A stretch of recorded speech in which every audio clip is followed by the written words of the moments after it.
What's up, cool people? My name's Matt, aka That Random Christian Gamer. Welcome to today's live stream. So, hi Seth. Today we have got some Bible study lined up to kick things off, going through another couple of chapters of 2nd Chronicles. And those, you know, if you look at the title of the stream, those chapters focus on King Solomon of ancient Israel, so that's where that part of the title comes in. And then I'll be continuing my Watcher run in Slay the Spire. We'll see how far that goes. Either I'm gonna beat it or lose this stream at some point, probably.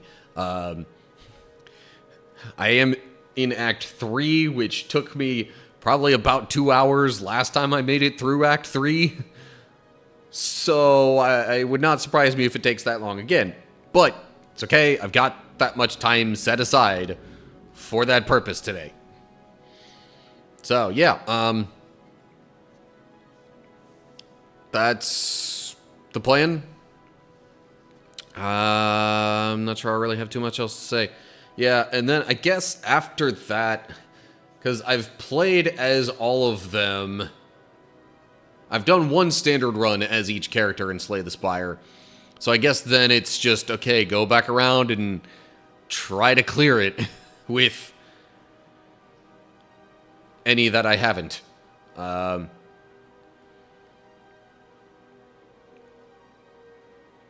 don't know if there's too much else. But yeah, I mean, if I'm doing any more today, it would probably just be a daily or some other random thing like that. But in future streams and video edits and stuff like that, that would be the goal. The goal is to get whatever I need to, like, see about unlocking other stuff. I don't know. It's hard to explain without getting into a whole lot of detail that might make no sense at all to anybody who doesn't know the game all that well. Anyway, okay. I'm going to go ahead and run the early Twitch ad break, and then we'll hop into some Bible study.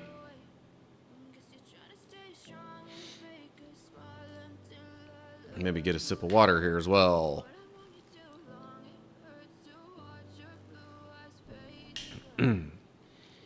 Okay.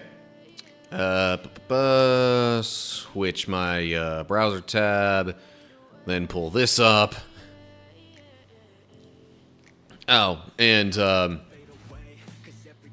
I realize this might not be heard by a whole lot of people, but got a follow from someone on Twitch who goes by Crispy Hexagon, so appreciate the support there.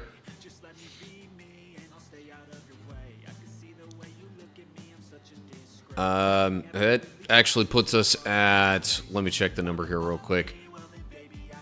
Puts the Twitch channel at 215 followers. Not that I'm comparing, you know, for any particular reason, but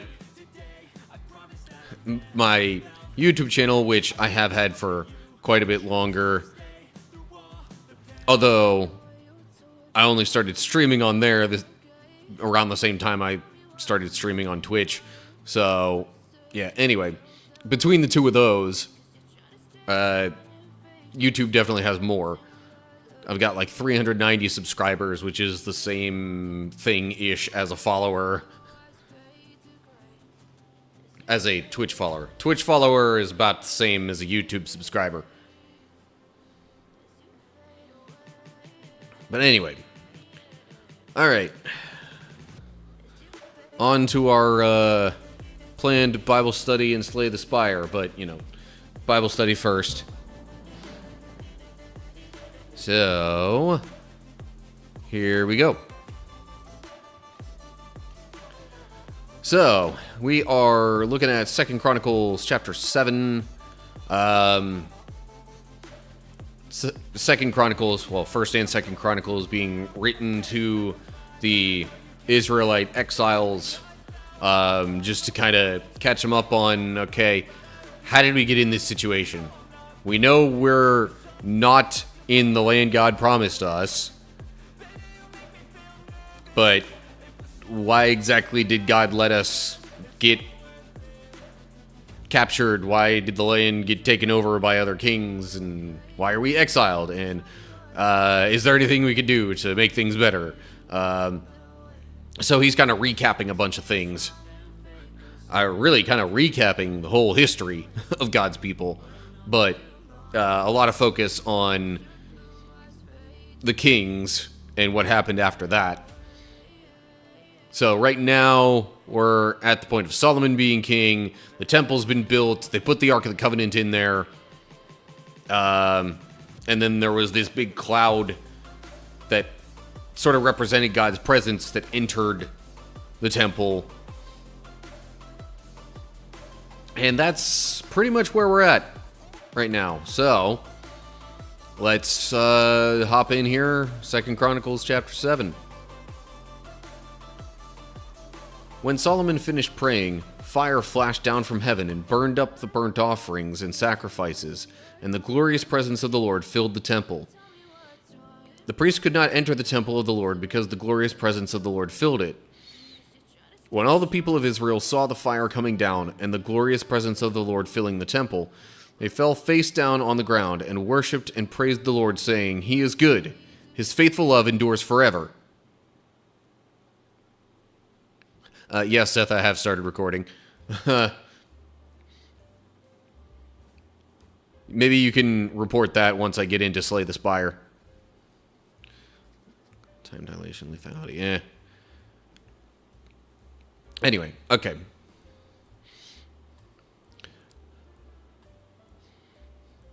Alright, so, yeah, that kind of actually gets us to the most recent events as described in the past couple of chapters. You know, they built the temple and put the Ark of the Covenant in there. Solomon, kind of did a public blessing sort of thing in a way. Also, kind of in that same moment, made a prayer to God that whatever the circumstances are, if people, especially God's people, pray earnestly, even just towards the temple, that God would hear their prayers and answer them and help them out with whatever they're praying for, as long as it's, of course, within God's will. But, yeah, so, again, this cloud that came upon the temple pretty much told them, all right, God's presence is here.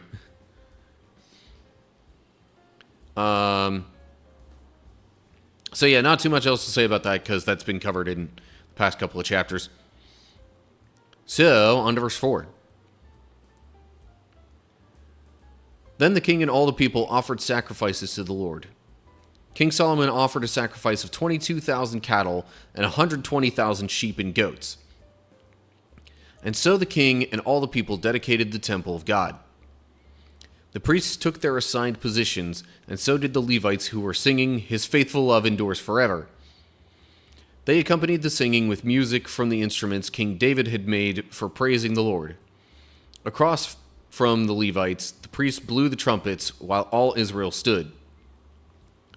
Solomon then consecrated the central area of the courtyard in front of the Lord's temple. He offered burnt offerings and the fat of peace offerings there, because the bronze altar he had built could not hold all the burnt offerings, grain offerings, and sacrificial fat. For the next 7 days, Solomon and all Israel celebrated the Festival of Shelters. A large congregation had gathered from as far away as Lebo Hamath in the north and the Brook of Egypt in the south. On the 8th day, they had a closing ceremony, for they had celebrated the dedication of the altar for 7 days and the Festival of Shelters for 7 days. Then at the end of the celebration, Solomon sent the people home. They were all joyful and glad because the Lord had been so good to David and to Solomon and to his people Israel. So, on top of the prayers and blessings and whatnot that were done previously, now there's all these offerings being made to the Lord to dedicate the temple, and hopefully to dedicate the people to God in amongst all this. And there's singing and music accompanying the singing, and so they're basically praising God in that way too, not just like, physically giving things, but also like singing and praising. Sort of like, I guess in a way, sort of like you'd have at a modern day church service. But then it says, I guess after that, then they celebrated the Festival of Shelters, which was kind of their biggest festival around, especially around whatever time of year this was. I want to say that it was in the spring-ish. That's the last kind of time frame that I remember being mentioned. Then at the end of the celebration, Hebrews says, then on the 23rd day of the 7th month. Okay, this day the ancient Hebrew lunar calendar occurred in October or early November. So, scratch what I said before. This is more in the fall. But for like 2 weeks straight, basically, they're celebrating. At least half of that was because of the temple and the altar and all that being dedicated and that whole ceremony. And then there's the Festival of Shelters, which I believe sometimes, at least in other translations, maybe might be called the Festival of Booths, or that could be a different thing. It's been a while since I read up on that and knowing what's the difference between each thing. But yeah, so, joy, celebration, the temple is complete and dedicated, and they're all praising God for his faithfulness. Because, like, God had promised these things would happen, that, like, the temple would be built by one of David's sons, and, a whole bunch of stuff before that, but most recently, that kind of thing, and it happened, and there you go. God is good. Alright, on to verse 11. So Solomon finished the temple of the Lord, as well as the royal palace. He completed everything he had planned to do in the construction of the temple and the palace. Then one night the Lord appeared to Solomon and said, I have heard your prayer and have chosen this temple as the place for making sacrifices. At times I might shut up the heavens so that no rain falls, or command grasshoppers to devour your crops, or send plagues among you. Then if my people who are called by my name will humble themselves and pray and seek my face and turn from their wicked ways, I will hear from heaven and will forgive their sins and restore their land. My eyes will be open and my ears attentive to every prayer made in this place. For I have chosen this temple and set it apart to be holy, a place where my name will be honored forever. I will always watch over it, for it is dear to my heart. Alright. Pausing there for a bit, because I'm just kind of wanting to point out this stuff, like all these different circumstances and God hearing the people's prayers in the midst of those circumstances, that's like all the stuff Solomon had prayed for, just like, I don't know, a chapter or two prior. But it was all really kind of the same. I guess maybe it was a precursor, you could say, to like the dedication ceremony and all that. But so God has basically said, yes, all right, this temple is now set as the place to worship my name. And, any prayers said in this place, I will hear and act on.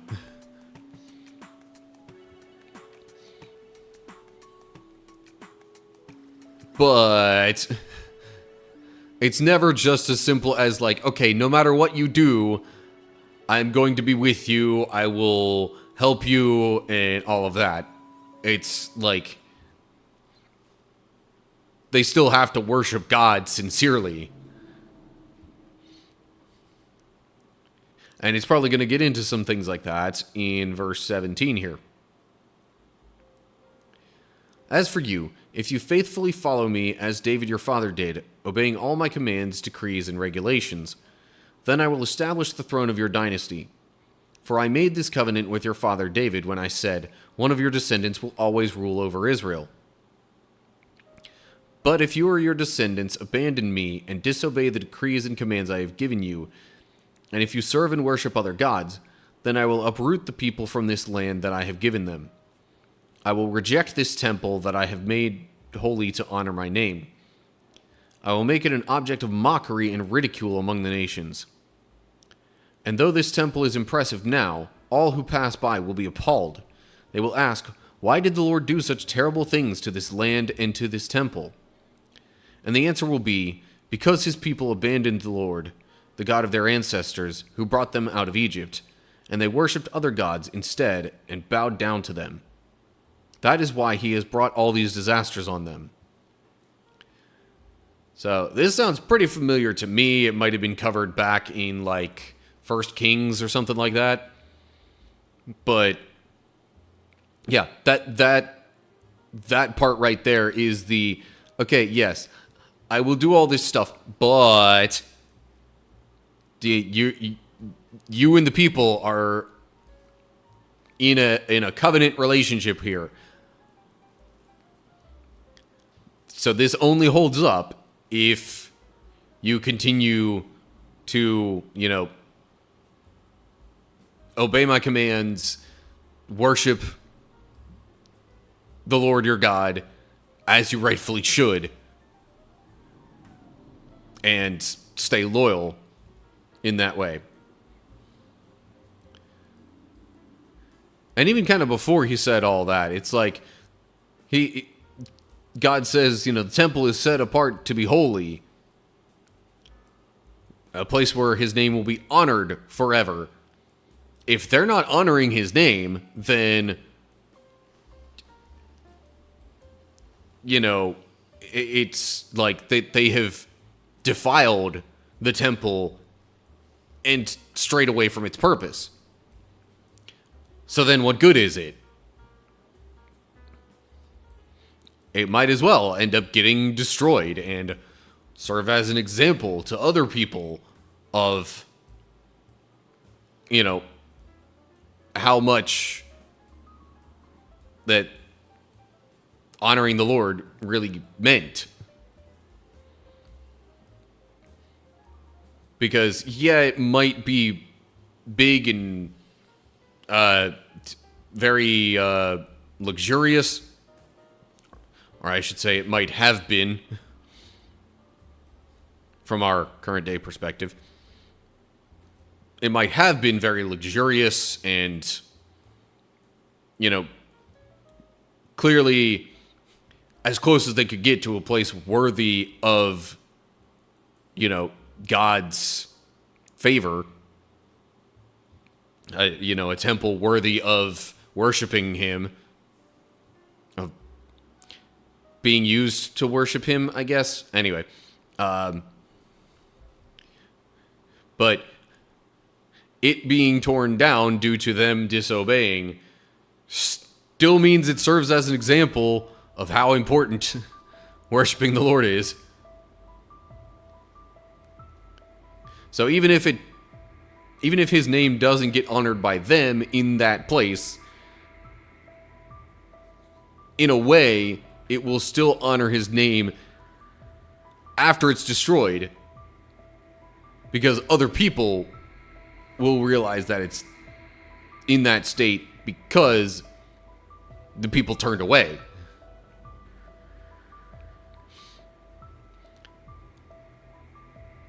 But yeah, again, I'm pretty sure this was all covered to some extent in somewhere around First Kings. Whenever it previously mentioned, Solomon becoming king and the temple being built and all that stuff.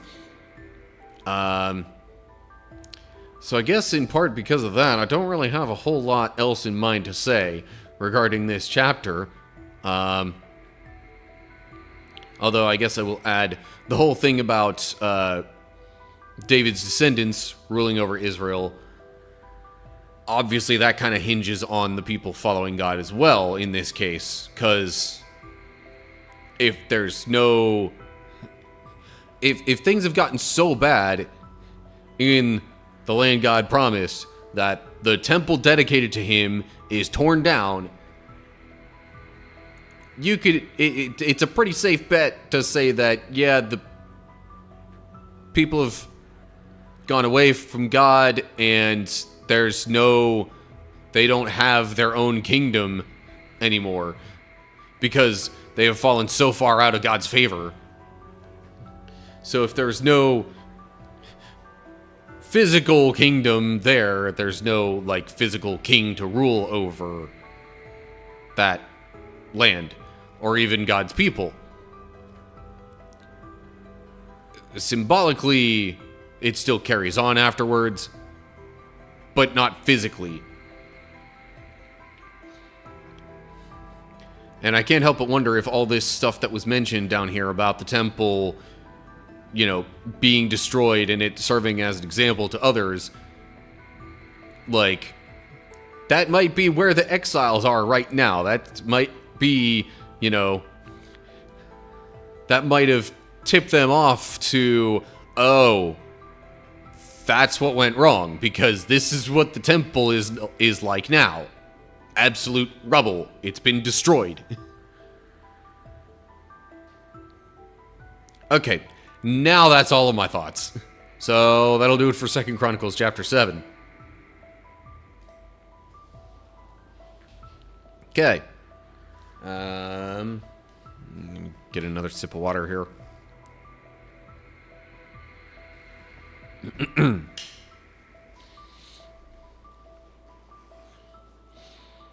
Okie doke. I guess we'll move straight on to the next chapter. Although I'd wanted to give just a little bit of time in case somebody, like maybe Seth or whoever in the chat, had something to say in between chapters. And I know it probably takes a few seconds for that to get typed out and through the internet to the actual chat feed. But, yeah, otherwise I suppose I'll get moving along here. Okay. Daily is there in chat. Yeah, I see. Alrighty. At least on the mobile side. Yeah, I mean, I would have a look at what it is after wrapping up the Watcher run anyway, if I was going to do any more. But we'll see. Yes, remember that conversation. And it would take 3 hours to do, which is why I wouldn't necessarily do the whole thing. That's, yeah. Anyway. Okay. Now that I'm pretty sure we're clear on all that, on to the next chapter.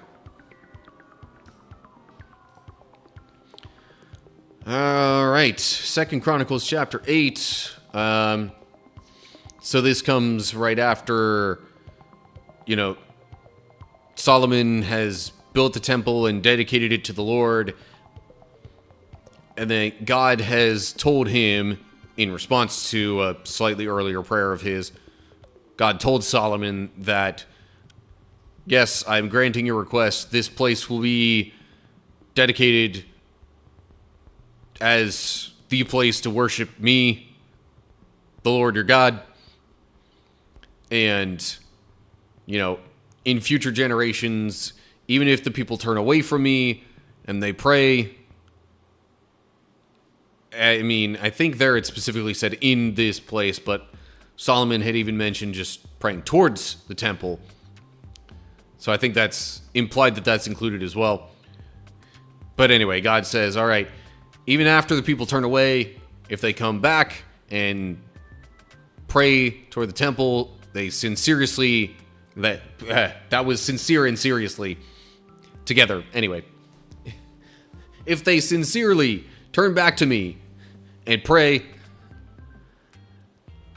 then I will answer them and help them because they're turning back to me earnestly. So God basically just confirmed that, yes, what you have prayed, Solomon, will happen as long as you continue to follow me. And that's like, anyway, Old Testament, that's kind of the situation you have where it's like there's a lot for the broader kingdom of Israel and God's people that hinges on whether or not they follow and worship the Lord. So after that, we get to this chapter. So let's hop in and see what we got here. 2 Chronicles, chapter 8. It took Solomon 20 years to build the Lord's temple and his own royal palace. At the end of that time, Solomon turned his attention to rebuilding the towns that King Hiram had given him, and he settled Israelites in them. Solomon also fought against the town of Hamath Zobah and conquered it. He rebuilt Tadmor in the wilderness and built towns in the region of Hamath as supply centers. He fortified the towns of Upper Beth Horon and Lower Beth Horon, rebuilding their walls and installing barred gates. He also rebuilt Baaleth and other supply centers and constructed towns where his chariots and horses could be stationed. He built everything he desired in Jerusalem and Lebanon and throughout his entire realm. Okay, pausing there for a sec. So there were, I guess, as part of the agreement between Solomon and King Hiram, you know,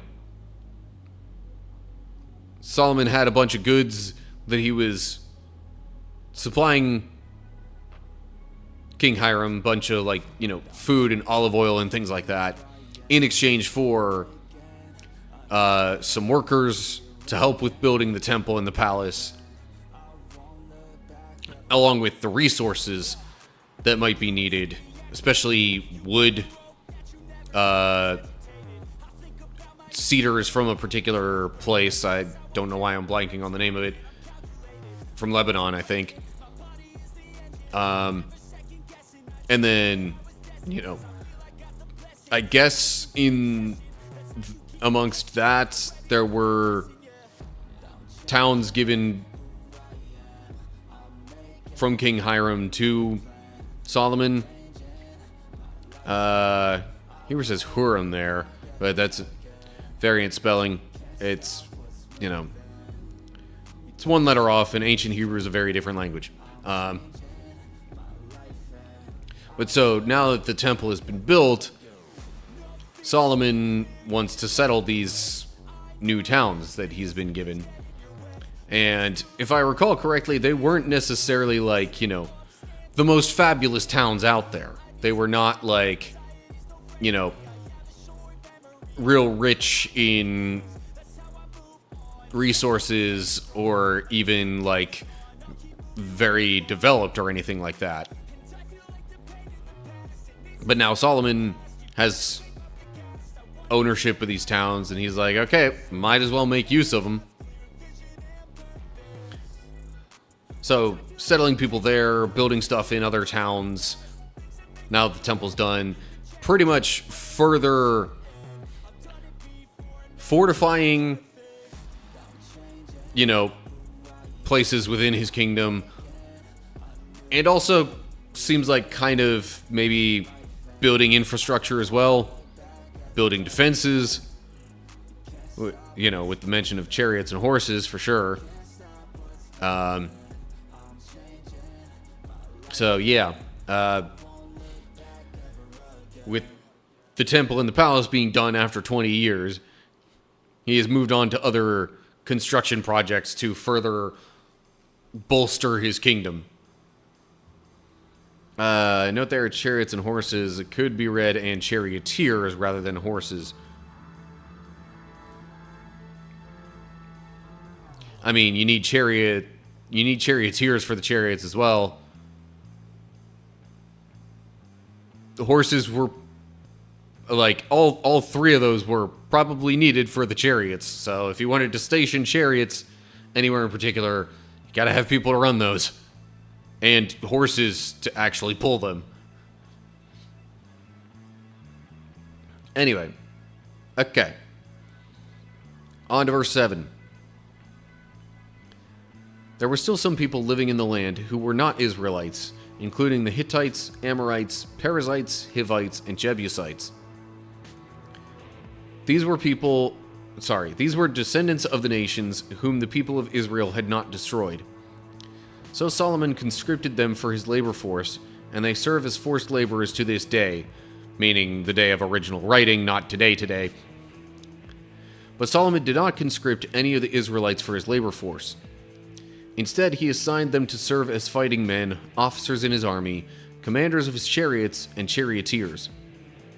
King Solomon appointed 250 of them to supervise the people.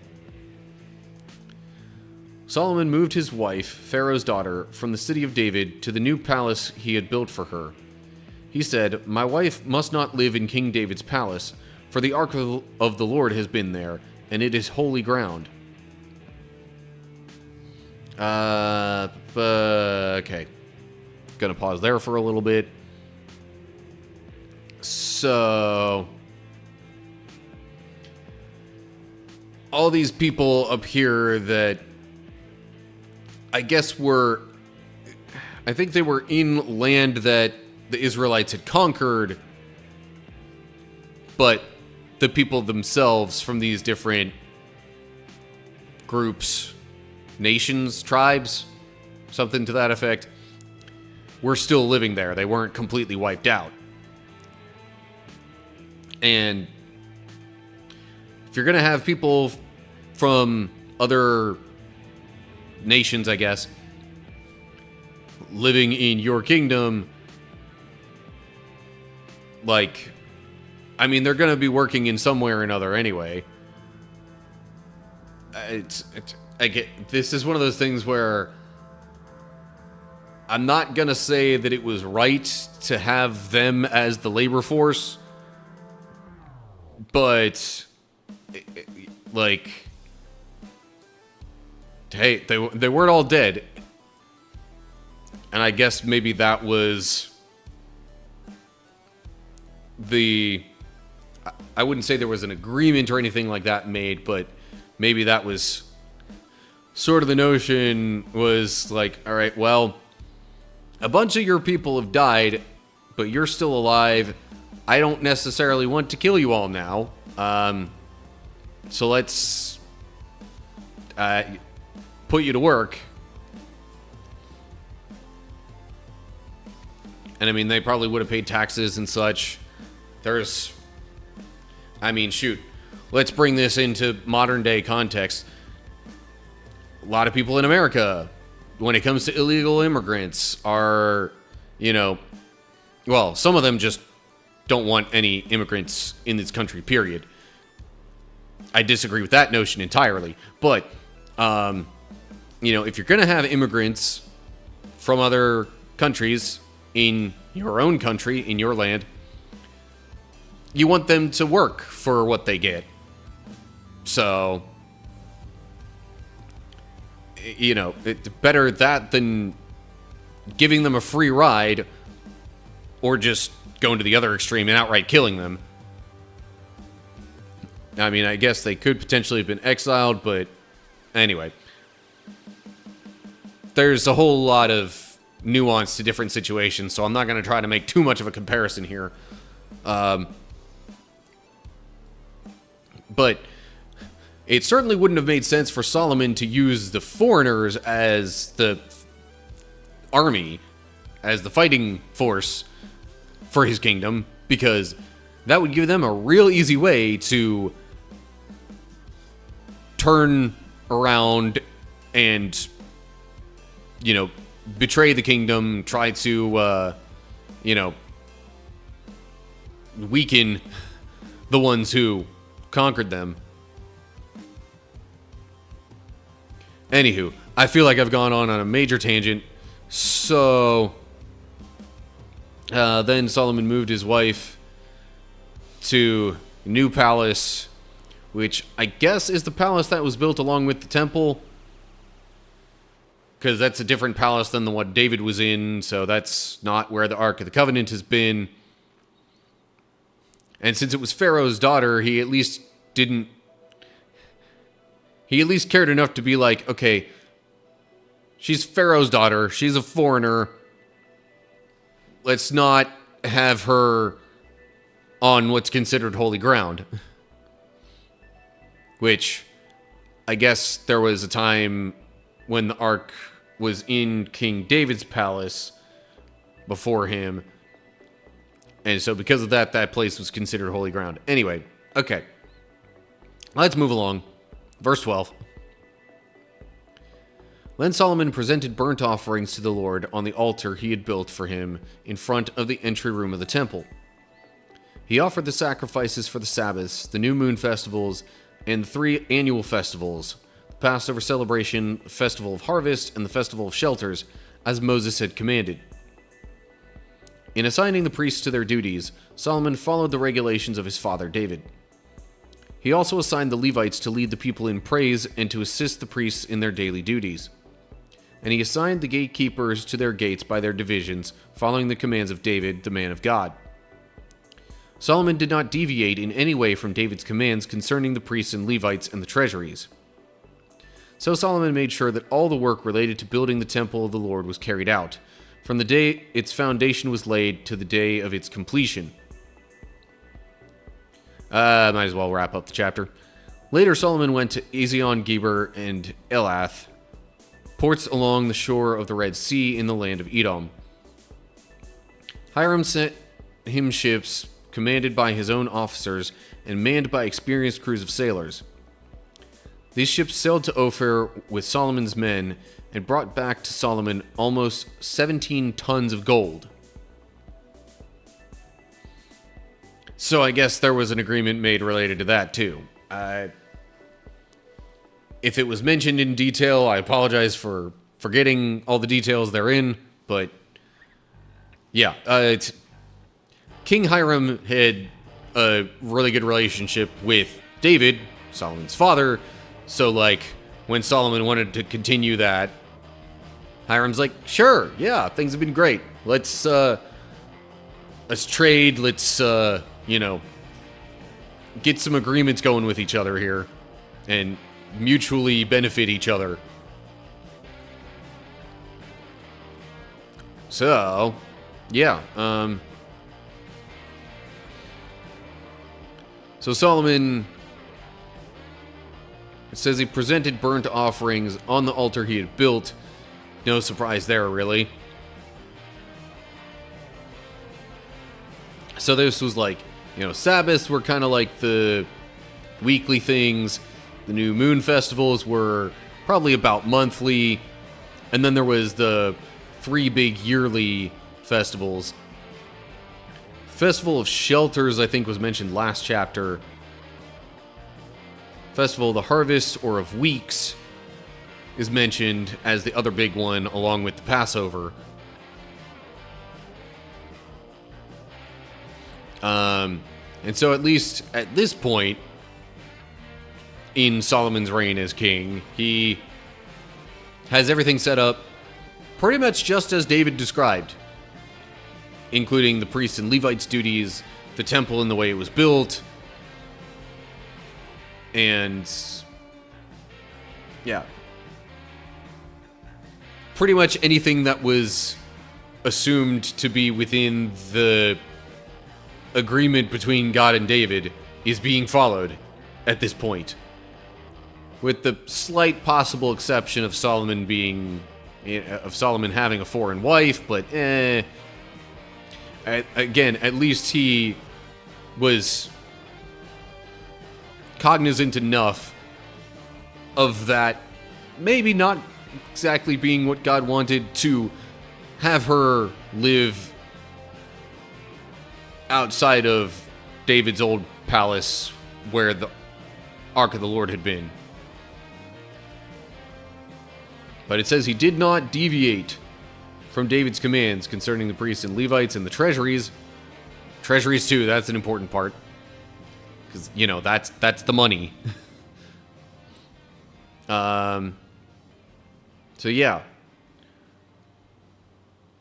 Temple was built, everything's set up, and then they're still also, like, engaged in trade deals, getting more gold and riches and possibly resources of other kinds. So Solomon went to these places. That comes from the Greek. Hebrew reads Eloth rather than Elath. But it's considered a variant spelling. It's one letter off. Same place is meant in either case, I'm sure. And those were ports along the shore of the Red Sea, as it's mentioned in 1 Kings 9. So that might be where this kind of stuff was mentioned earlier. So I mentioned 1 Kings last chapter, I think, as a place where, you know, we could read more details on that, and seems like I was right. Hebrew just says the sea instead of the Red Sea. Now, normally when they mentioned the sea, it was talking about the Mediterranean Sea, because that was the big sea near them. But I assume, you know, rough locations of these places are known, and those were along the Red Sea instead. So Solomon's men brought back almost 17 tons. Hebrew says 450 talents of gold. Which, I mean, that's kind of a lot. But, yeah. So that pretty much means the wealth and prosperity of the Kingdom of Israel is continuing to build after they've made the temple and started establishing other things and solidifying defenses and doing all sorts of other stuff. Basically, everything you could think of is going well for the Kingdom of Israel at this point. And that's where we leave things off for 2 Chronicles chapter 8, I guess. Okay.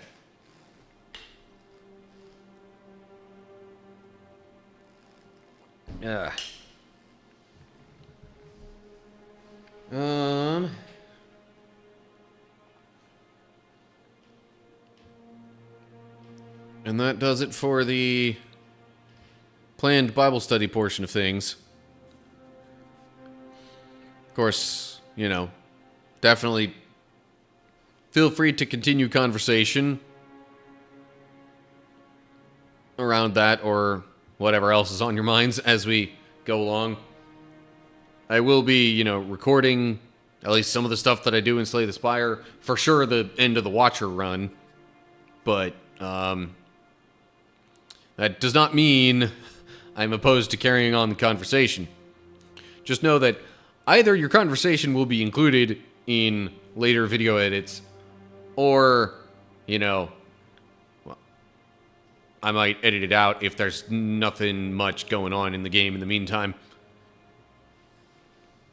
And I may not respond super quickly because of that kind of stuff. But, anyway,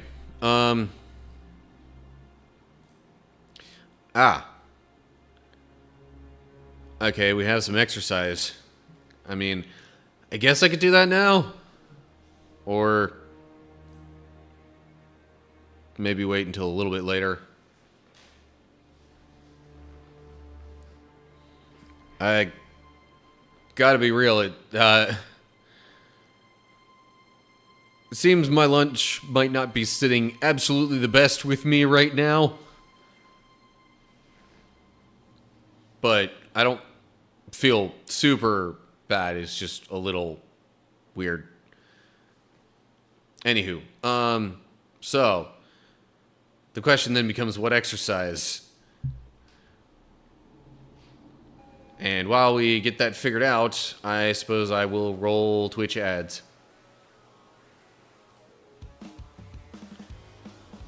Okay. Yeah, let me get up and move around a little bit and,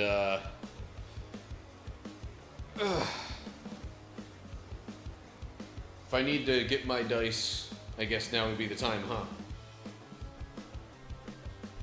Okay. Yep. Good.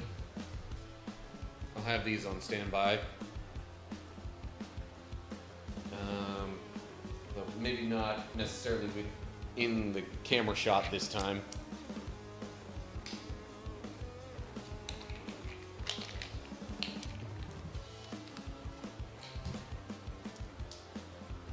Okay.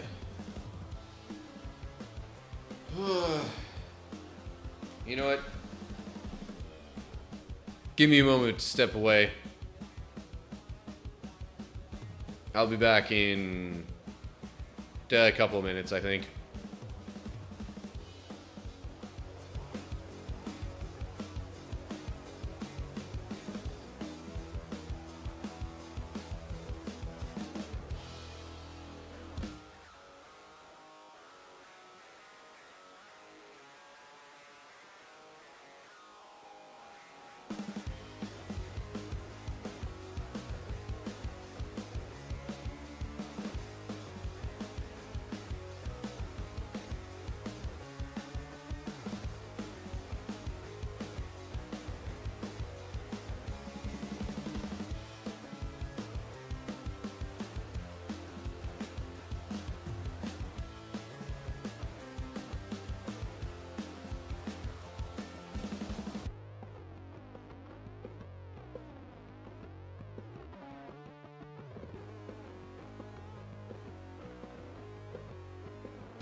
Okay.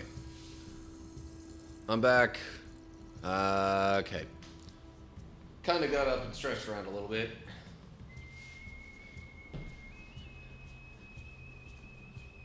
And definitely feeling a little better after that. Okay. I've stretched. Hydration.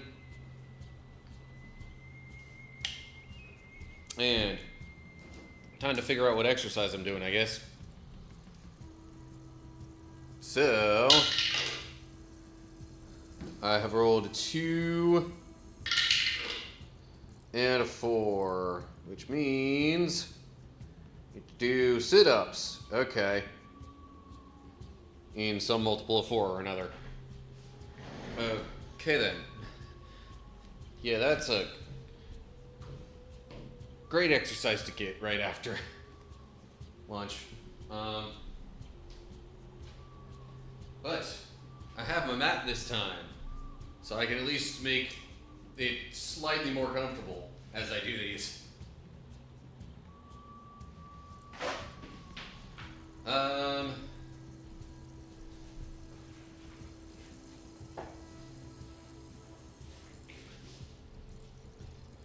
I guess I'll roll for a multiplier, and if I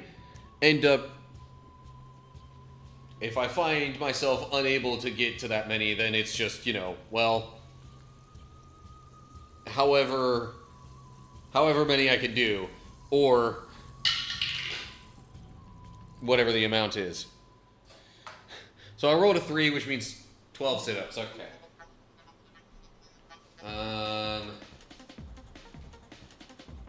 Okay. Actually, maybe need to scoot a little further this way. Whatever. Okay. Sit-up time. As I still managed to get my head on the unpadded floor. Okay. 1, 2, 3, 4, 5, 6, 7, 8, 9, 10, 11, 12. Okay, yeah. I think that's plenty for right after lunch.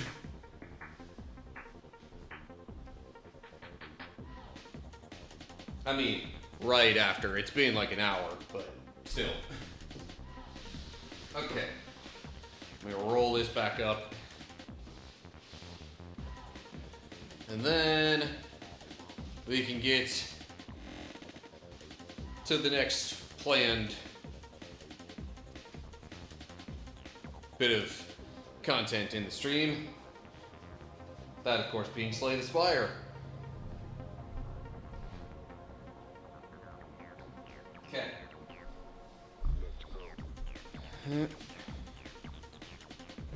But I will have dice and stuff on standby. Alright, I guess I'll still swing the microphone out this way.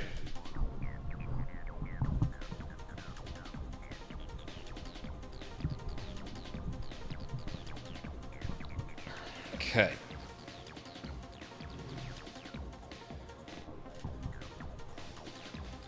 And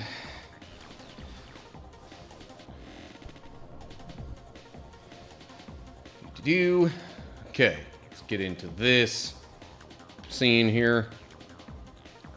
Helps if I actually get my controller before I move all this stuff around. Yay.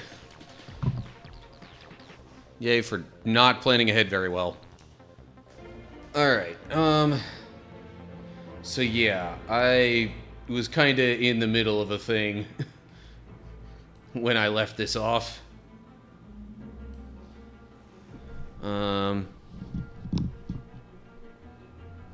Something about this looks awkward. Maybe I should turn it back the other way. Turn the microphone back the other way. That's not what I want to rotate. This is what I want to rotate. I don't know. Either way looks kind of odd when I'm like halfway between. Apologies for awkward, like, shifting around of stuff in the setup, but, you know. Gotta just figure something out here. Alright, whatever.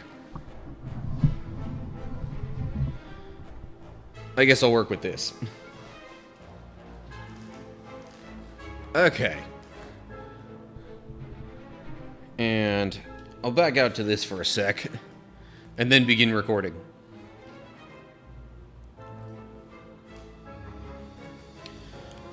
Alrighty. So I'm continuing my standard Watcher run in Slay the Spire here. We're in Act 3. I did one battle just to solidify a couple of choices. Got myself to a random event after that, which just happened to be this battle against a I forget what this guy's called. Orb Walker. Alright, so it plans to attack, which means I probably don't want to enter Wrath mode. Start of each turn, add a smite to your hand. That seems like it's probably a good idea right now.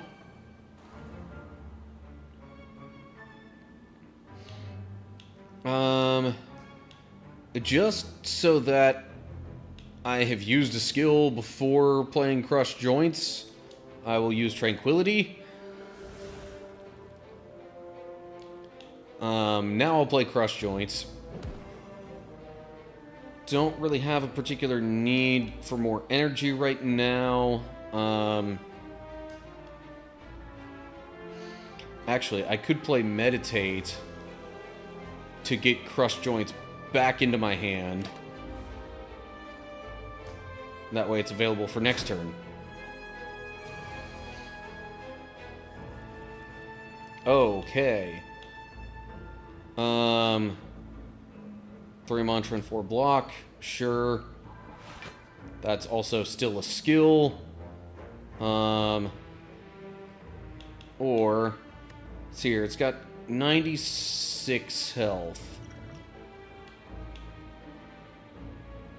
So would it maybe be enough? So with it being vulnerable, that would deal 16. Although entering Wrath would double that, so 32. And then we're talking another, like, 38 from that. I might be able to win this here.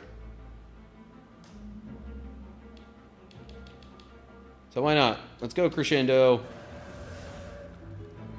Crush Joints. Smite. Oh yeah, and I got the extra energy from going out of Calm Stance and into this one. Oh yeah. Easy win. Now I can add a card to my deck. Swivel plus. Gain 11 block. The next attack you play costs 0. Just outright. Huh. Interesting. Gain 6 block. If the last card played this combat was a skill, draw 2 cards. I'm kind of liking the idea of Swivel. Especially if the attack that I get to use with that ends up being something like Ragnarok.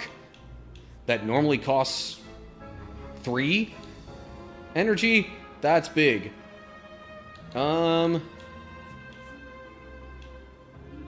I genuinely don't know if I'll be able to hit another merchant in this run.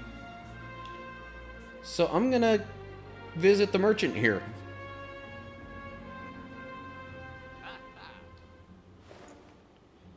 What could I get? Pawn pickup, gain 2 potion slots. Enemies in elite combats have 25% less HP. Whenever you shuffle your draw pile, gain 6 block.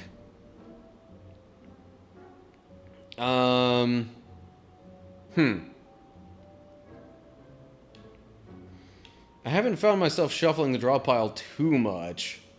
Although, against bosses and stuff, maybe. Preserved Insect is pretty good. Especially, I mean, I've got a chance at, looks like, at least another couple of elites before I get to the end. Yeah, it would have been better to get that early. 2 potion slots might not help me a ton at this point either. So honestly, all things considered, I might just get the Abacus anyway. Or what is this? Upgrade all your cards for the rest of combat. Wait, all cards? Not just the ones in hand? Holy cow. Yeah. Really, like, why not? Okay. Scratch the relic idea. And I have no money left for anything else. That was... that literally cost the exact amount of gold that I had. Proceed. And yes, I will check the upgrade for that. Okay, it makes it cost 1 instead of 2. Even better.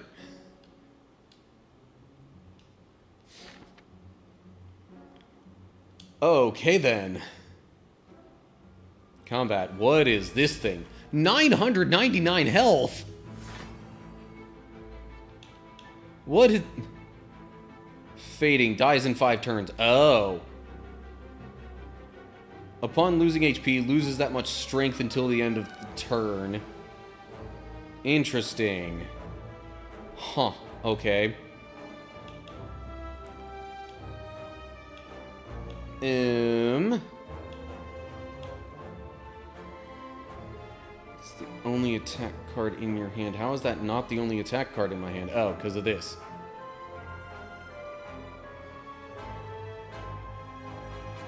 Don't do damage.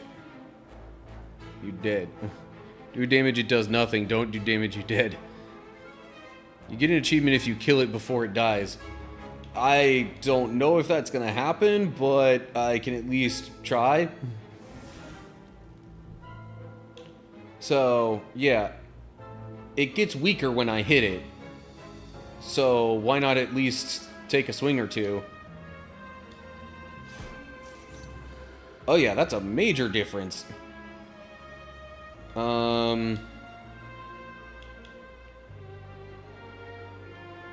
Signature move.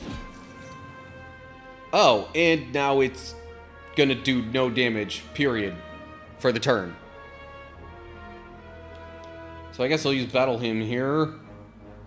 And end my turn. Because I can retain both of these cards. And I think...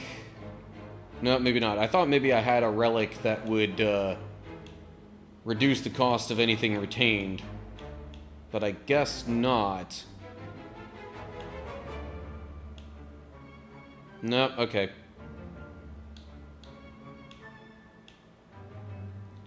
I can't play any more than 6 cards per turn.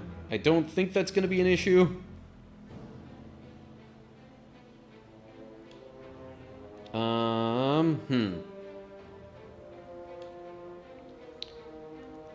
Like, Apotheosis is there, too.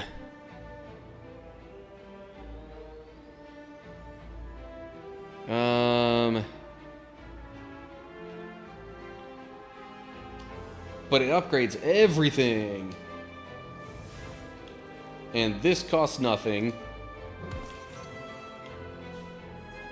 Which, as an attack, means it makes these essentially cost nothing. Because they're follow-ups.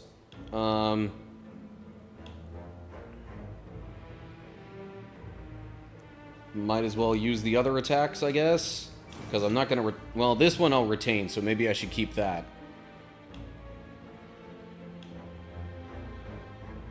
And then, yeah, end my turn.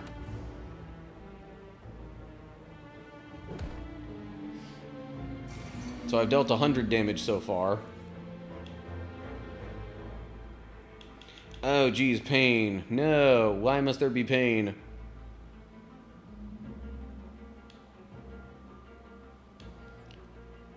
Okay, well, definitely want to deal some more damage. Ooh. Okay, entering Wrath would help there. Just with dealing more damage, I guess.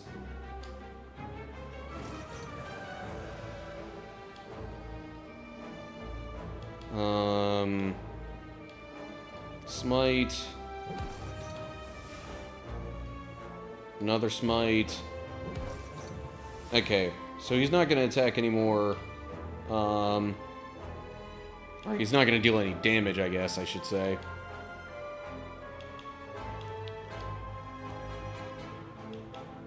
I guess just so I don't hurt myself any further, I should maybe leave it at that.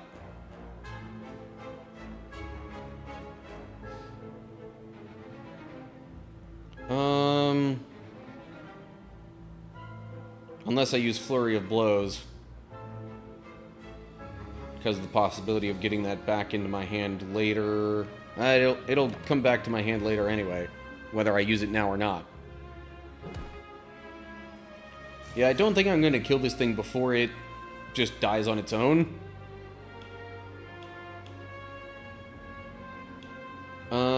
Okay. Ooh, hey, Ragnarok! So, I will do Swivel Plus. It's upon losing HP, yeah. So every one of these hits is gonna lower the damage that it would deal. Haha. Take that.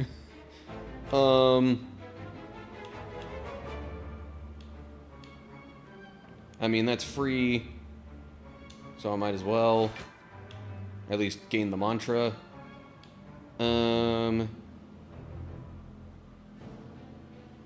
Strike can deal 20 damage, I guess. And, then I think I might use Meditate to bring Ragnarok back.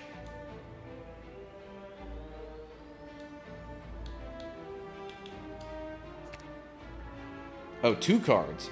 Oh, because it's upgraded. Right, duh.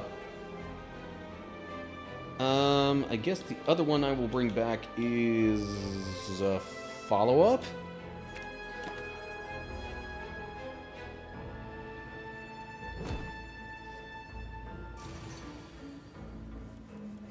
My hand keeps getting full.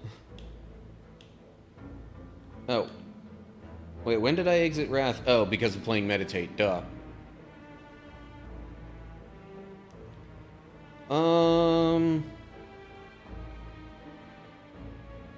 That's interesting. Although, I just realized Ragnarok costs more now, so, do I really want to use it that badly? Well, you can do follow-up there. But once again, it is each hit, so if I hit it with Ragnarok now, I'm pretty sure that it's not gonna be able to deal any damage to me.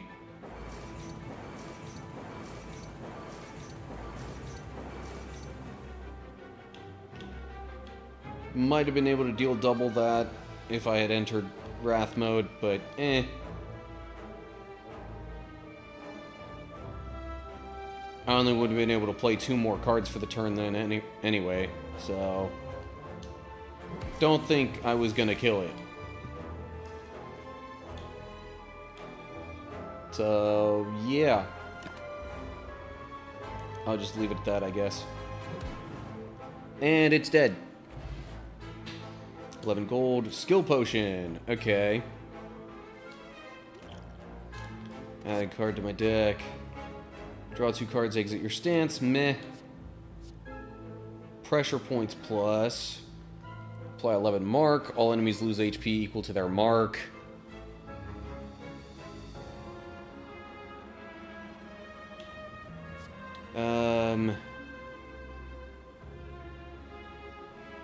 I mean, meditate is kind of helpful.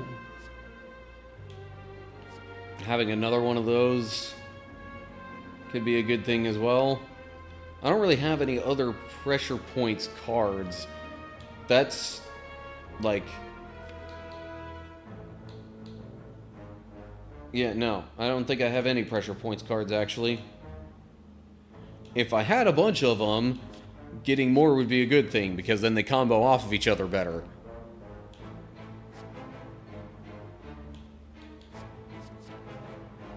Meditate... Yeah, if upgraded, would...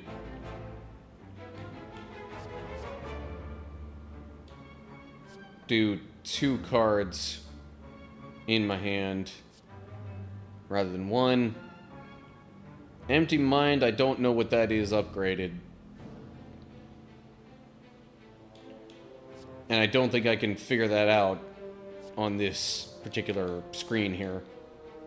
So...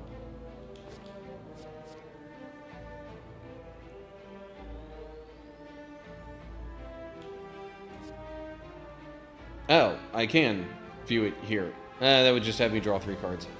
I'm not real big on drawing more cards. I've been drawing plenty.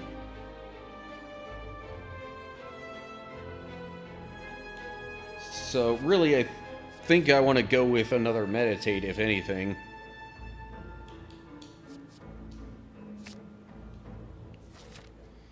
Battle or an event. I kind of like the event. Or, sorry, unknown.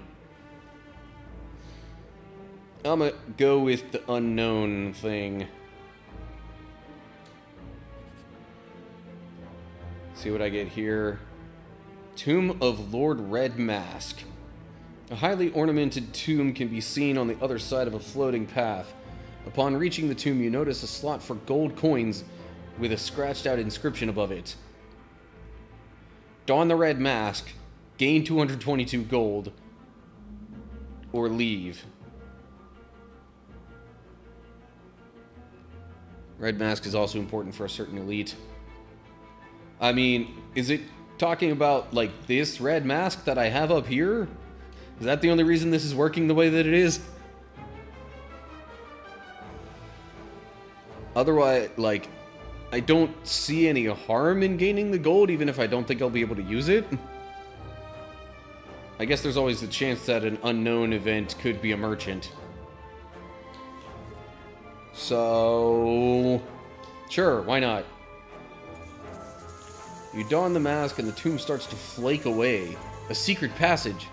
The passage is lined with countless stolen goods and mounds of gold. Alright.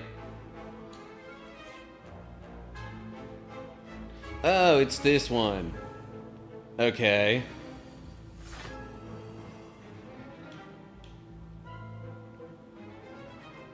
Minions abandon combat without their leader. Right, right.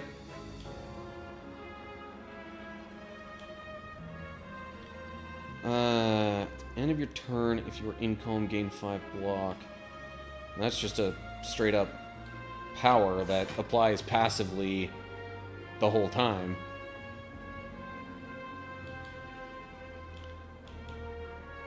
Honestly, I could just use all these cards and have that be my turn. Follow up. Do I want to hit one of the daggers like that, or just hit the Reptomancer?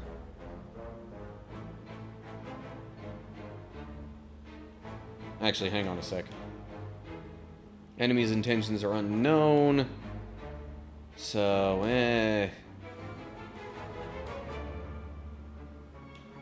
well, unknown, but we know it's not attacking.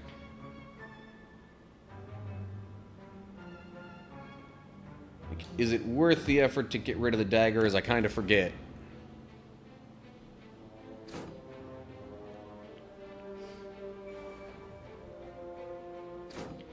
Oh. Another dagger being spawned. Yay. And now the Reptomancer wants to attack. Oh joy. Yeah, the whole fatal thing doesn't work on minions. Deal 8 damage. Only 8 this time? There's so much damage coming my way.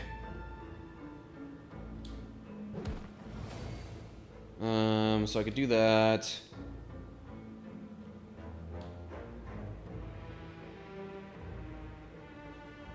Deal 13 damage to you, I guess.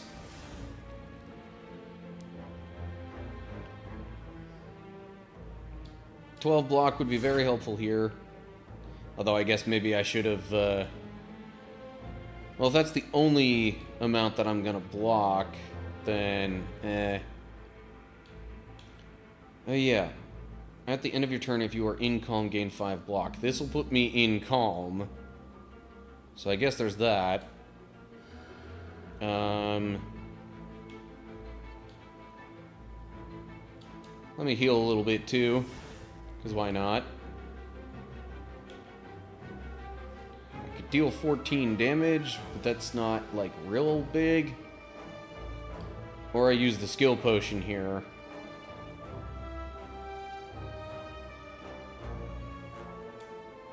You know what, let me see what I get from that. Draw cards until your hand is full. Nope. Apply 8 mark. Gain 7 block, exit your stance. I don't know if I want to exit my stance, though.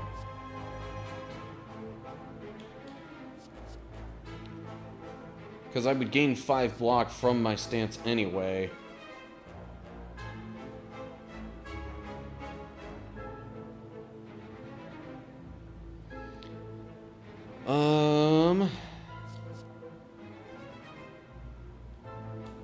I guess I'll go with pressure points. I don't know.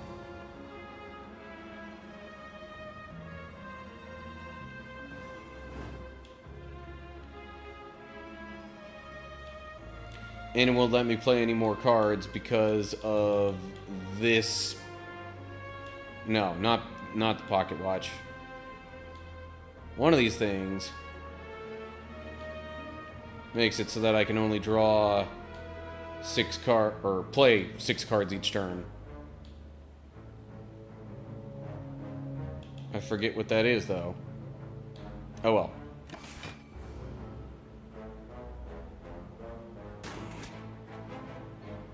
Oh, it's the bracelet. Okay. Ouch.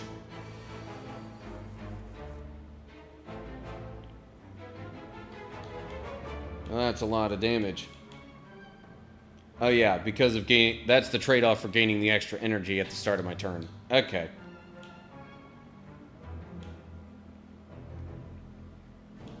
Block. Oh, good grief. So much damage coming my way. Well. Kind of got to get rid of this other dagger here. So I at least survive this turn.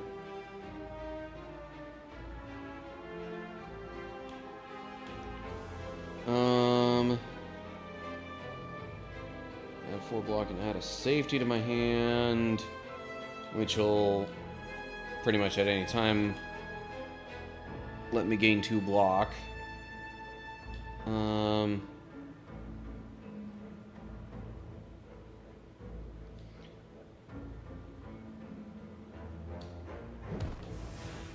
I would also like to be able to use the signature move, though. Because 31 damage. And then I'll go ahead and do this and end my turn.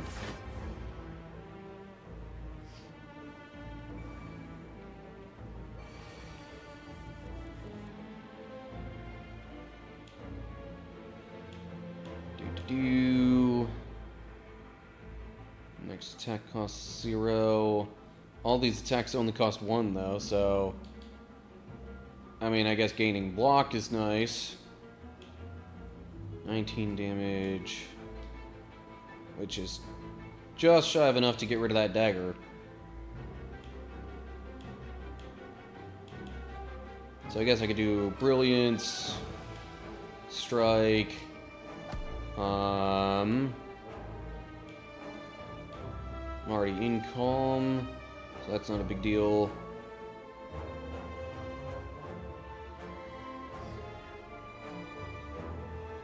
Smite, I guess? Because why not deal a little more damage?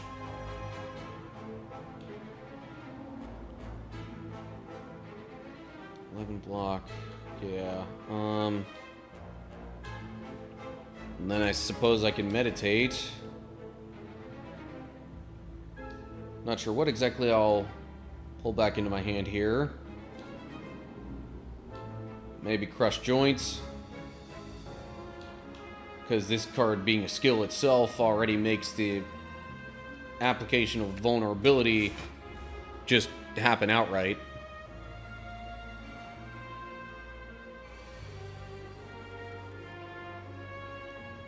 Okay, all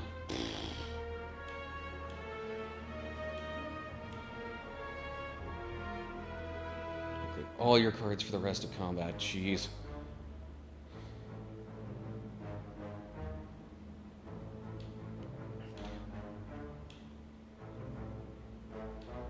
But, like,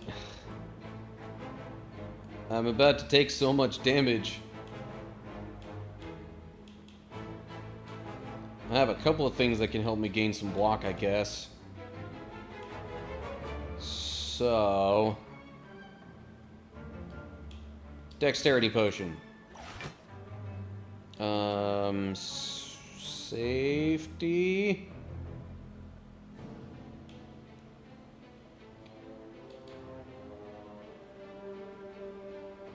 Yeah, unfortunately, I don't think I'm going to be able to play everything that I want to if I start off with this.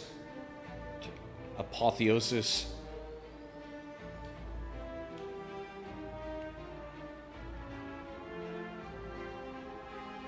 Of course, if I enter Wrath mode, all my stuff deals double damage. Which would be a lot, but then that means I would take a lot of damage if I don't...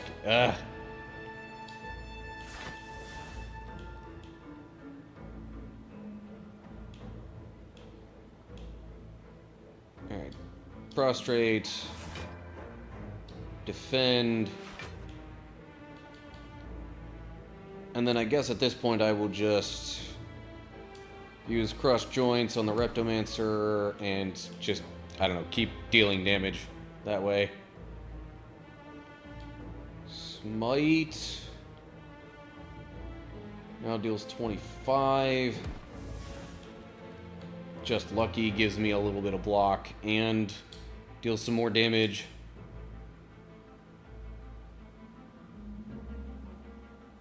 Choose any number of cards to discard. Hang on, what?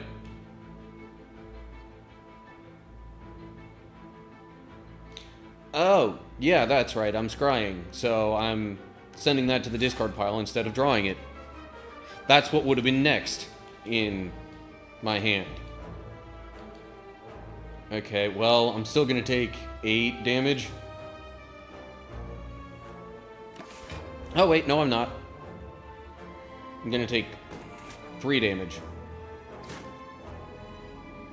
Or only 1. Oh, yeah, because I have the one thing that takes anything 5 or less down to 1 damage. Sweet. Ooh, jeez. Okay.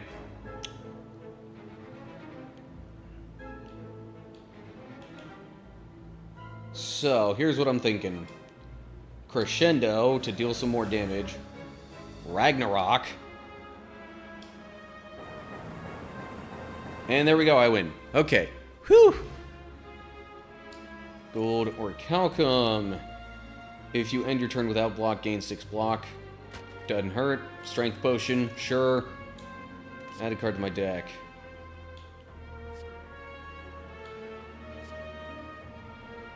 Got Wallop, which could potentially be upgraded to deal more damage. Empty body is already upgraded, duh.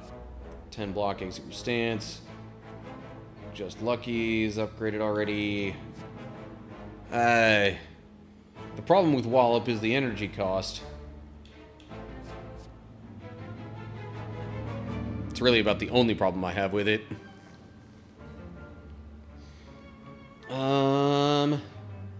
I kind of like the multiple things going on with just lucky. Kind of a more balanced approach. Oh, what is this? Why do I get a feeling this could be bad?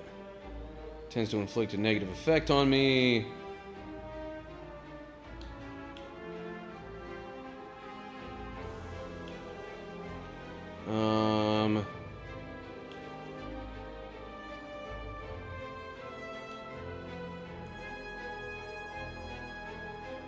Let me go ahead and use just lucky, because I can. I might want both of those, I might not, I don't know.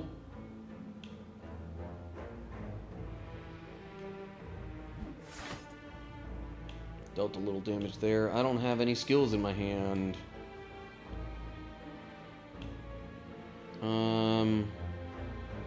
me go ahead and do like water because it's a power. Although I guess I do have one skill in my hand.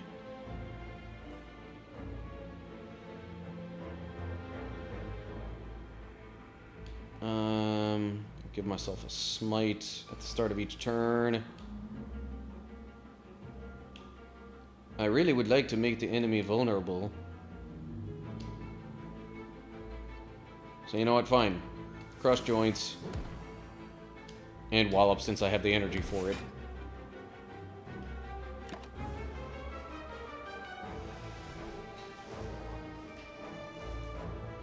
Oh yeah. I start with an artifact, so whatever status effect it tried to put on me doesn't work. Haha. Whenever a card is retained, reduce its cost by 1 this combat. Okay, that's what I was thinking I had before. Okay, well, prostrate, because that's 0 cost.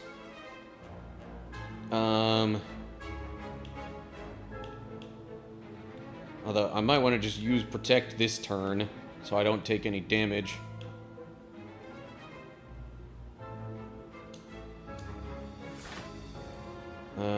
And then I can use Establishment Plus, which would actually then make Smite cost 0 next turn. Although I can deal more damage with it this turn.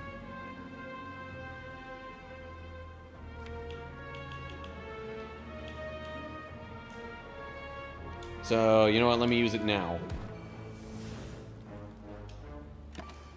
Because after this turn, the vulnerability wears off.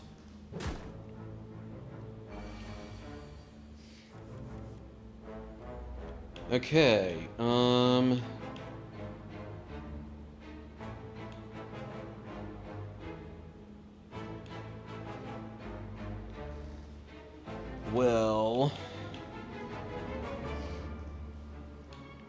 none of this really helps me a ton.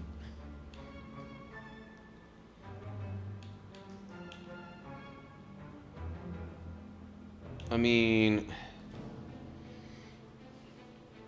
I could use Crescendo,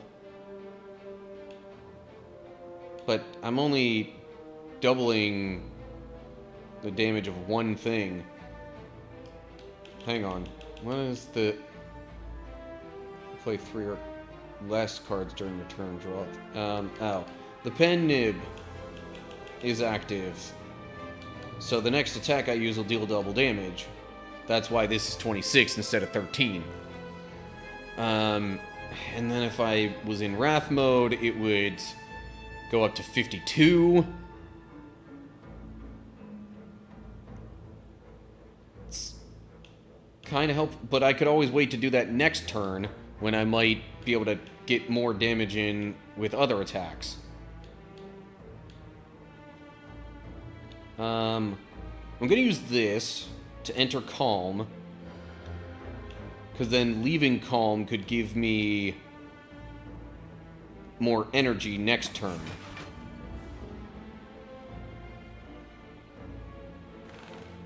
Oh, Constricted. What does that do? Constricted, Constricted. At the end of your turn, take 10 damage. Yeesh. I don't like that at all.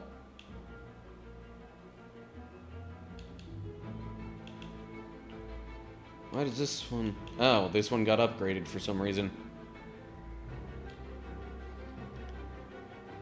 It's this big thing. Yeah, no kidding.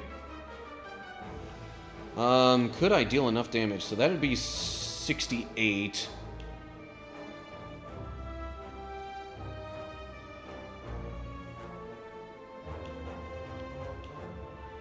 And then I could follow up and do... it wouldn't be 24. Or, I guess it would be 24.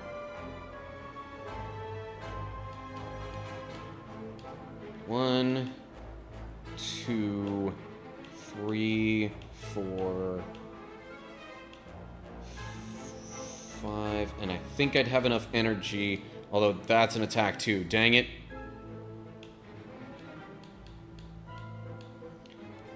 I don't think I can really gain enough block to survive all that, though. So, go big or go home right now, I guess. So yeah, that's gonna deal 68. Which is the most I could get with any of these attacks right now. Kablam. So that's 26, 24. I'll go with the 26 first, I guess. 24. Okay. And then Flurry of Blows deals enough for me to win. Whew! Oh, geez, Snecko Oil. I mean, I'll take it for now. Just in case the situation comes up where it's good, but, One Battle Hymn is enough, and the one I have is innate, so whatever. Prostrate. Because mantra.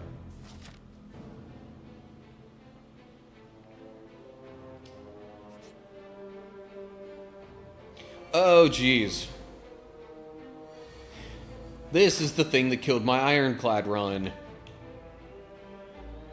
Upon receiving attack damage, changes its intent.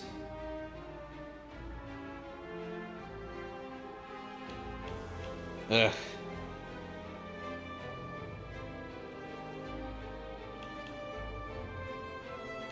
I'll tell you what, let me heal a little bit.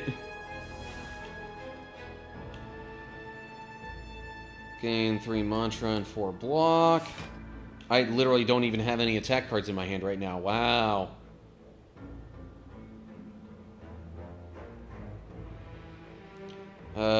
Establishment, sure. Worship. Because that gets me real close to Divinity Stance. Battle Hymn Plus.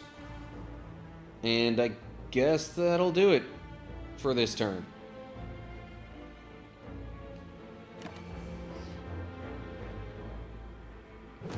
No damage taken. Oh, jeez.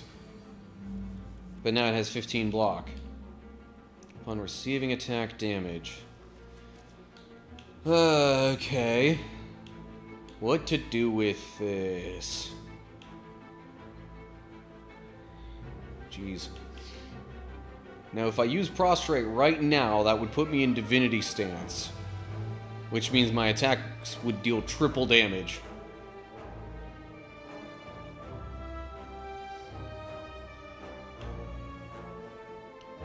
But do I want that?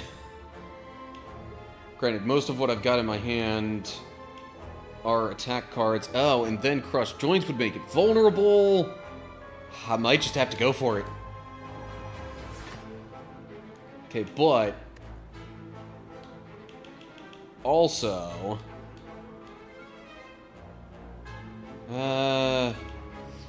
I'm considering using the Strength Potion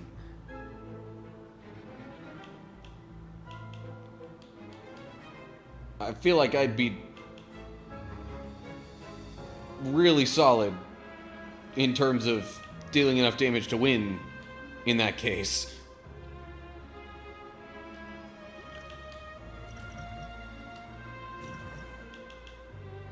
I'd rather use it now, even if I don't need to per se, than try and wait on it and find out that I needed to use it. So yeah, actually no, I still won't be able to deal enough damage. Dang.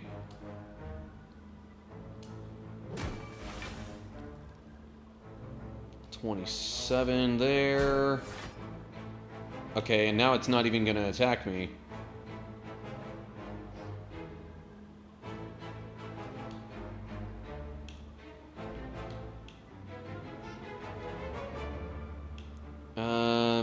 I mean, I guess I can gain a block. Don't really need it right now. Meditate. What to bring back to my hand? Probably crush joints again. Because, you know, more vulnerability for the enemy there. So that's going to deal 13.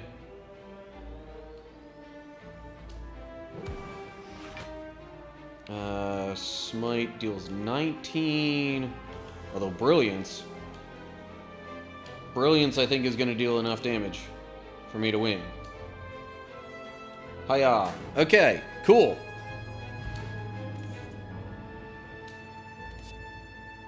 Holy cow. Take an extra turn after this one and end your current turn. Windmill Strike. Retain. Deals 7 damage when retained. Increase its damage by 4 this combat. That combo is kind of nicely with Establishment, but...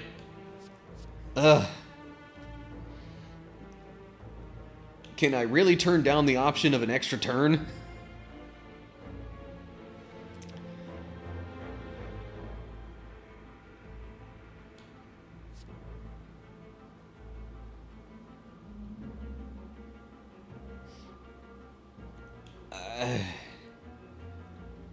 I don't think I can.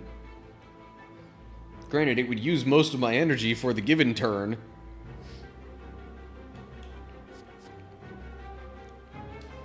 But you know what?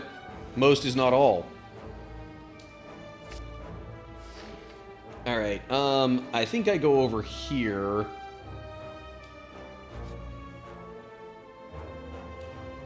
Stone Calendar.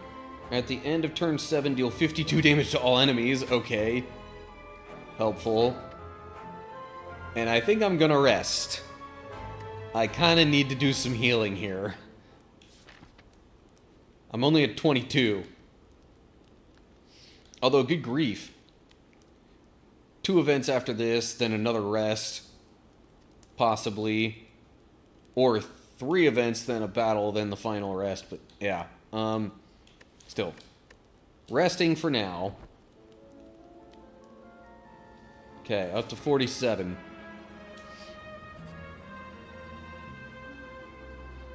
Winding halls.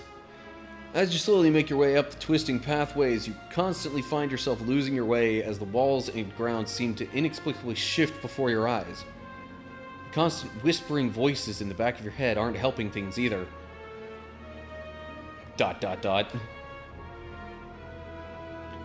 Passing by a structure you are certain you have previously seen, you start to question if you are going insane, or if the impossible geography of this place is starting to get to you. You need to change something, and soon. That's what the voices say anyway, and why would they lie?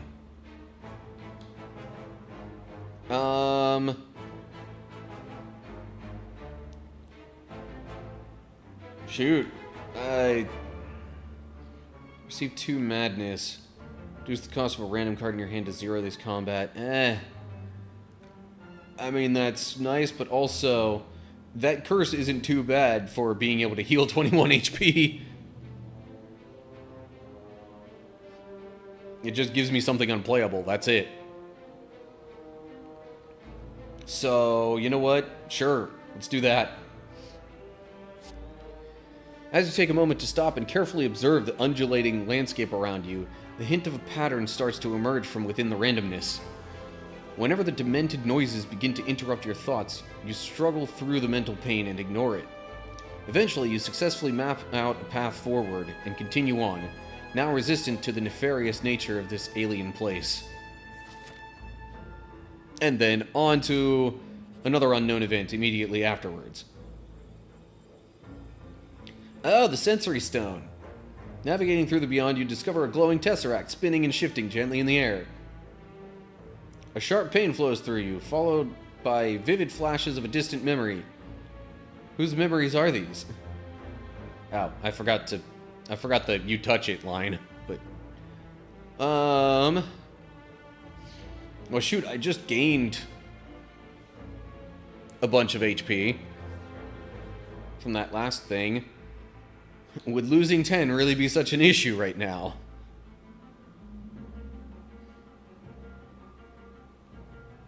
Let's see what I get. Okay. Hand of Greed. Deal 20 damage if fatal, gain 20 gold. Panic button. Gain 30 block. You cannot gain block from cards for 2 turns. I mean, that would be helpful in a pinch. Bandage up is also kind of nice. But is it really... like... is it really better than...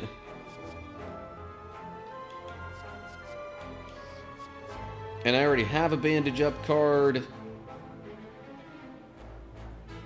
I think I might just take the panic button. Although, not being able to gain block for 2 turns...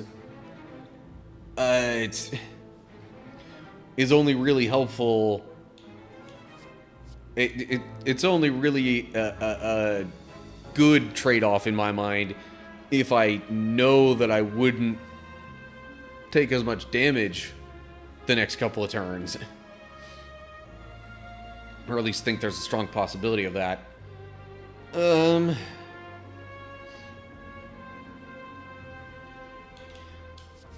I think I could use a high block card, though. Hello. Oh, this is from the Ironclad. Add 1 random colorless card into your hand and exhaust. Shuffle your discard pile into your draw pile and draw 1 card. That costs 0. Gain 1 artifact. These all cost 0.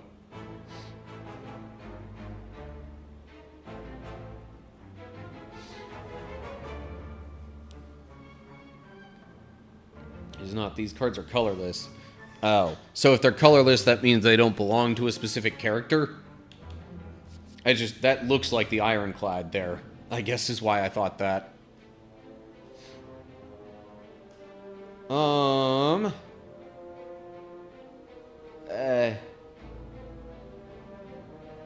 Nothing saying what the cost of that colorless card would be, though.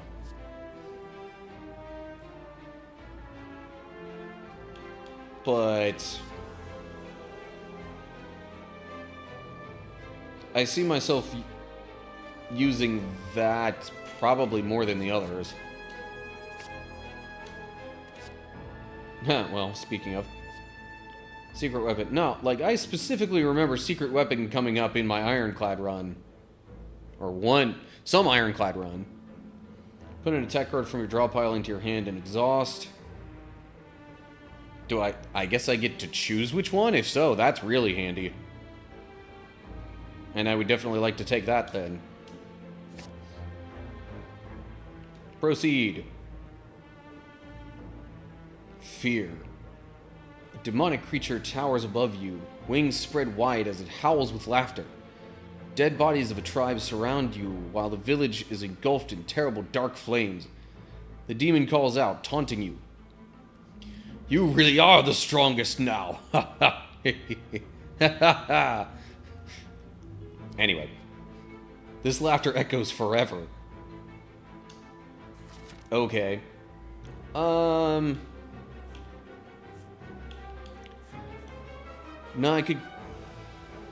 go to the rest area and smith, and then get another rest area afterwards. Otherwise, I'm doing unknown event, then battle, then rest area. I think I'll take the smithing.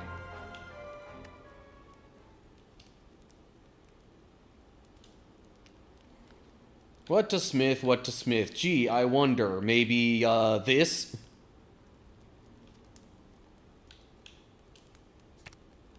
Make it cost only one? Or make that not exhaust. Ooh.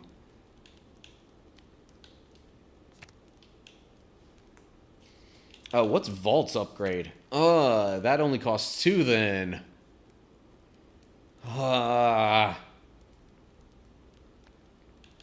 But if I play this and then get this, that costs 2 less anyway. I think I'm gonna go with this one.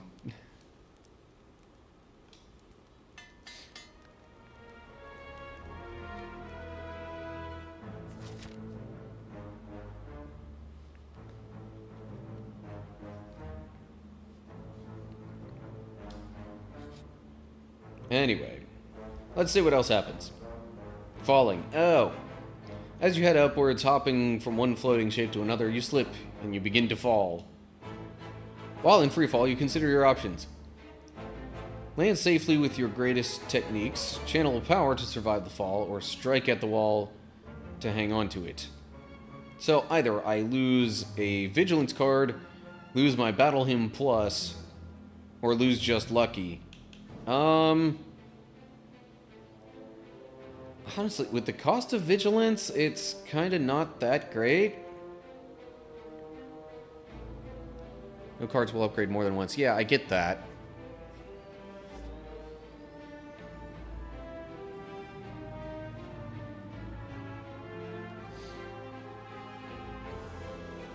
What I was trying to say before was, if I upgrade Apotheosis and end up being able to play that before I play the Vault card in that combat, then the Vault card would cost 1 less in that combat because of Apotheosis. I think I'm actually gonna ditch Vigilance.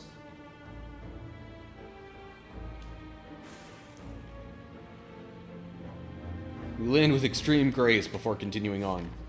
Okay. And just to make sure I'm as prepped as possible, I will rest before the final battle. With 83 out of 84 HP. And with that, I think I'm going to end this particular recording before I head into the final boss fight.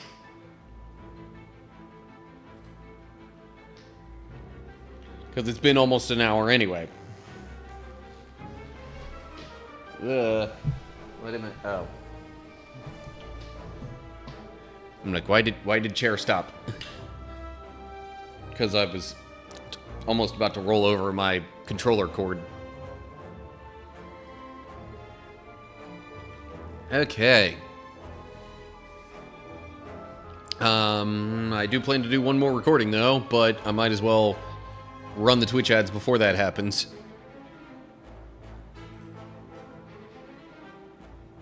So then it doesn't get interrupted.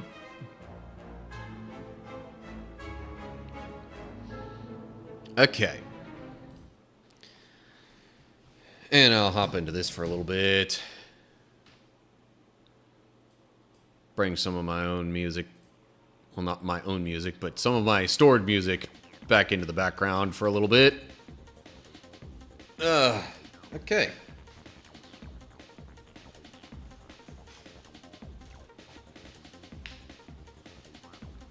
I know redemptions have not been claimed, but I'm going to get up and move around a little bit anyway. Okay.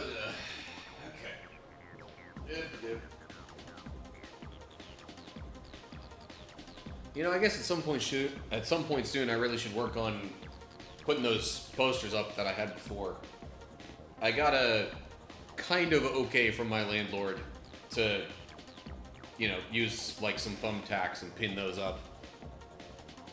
The bulk of them will probably go up here, but might get a couple of the smaller ones over on this wall.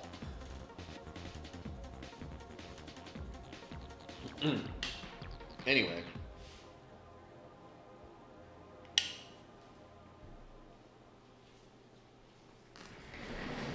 Ads are ending. Blah. Or ending soon. So, now that that's all said and done, back to this. And I guess we'll wrap up Act 3. Okay then. Let me make sure I hit record first, though. Oh, shoot. Haha. I just realized all this time I forgot to change the category on Twitch.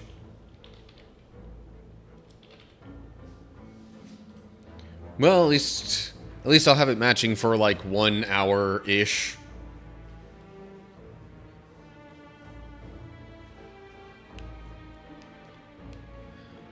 Okay.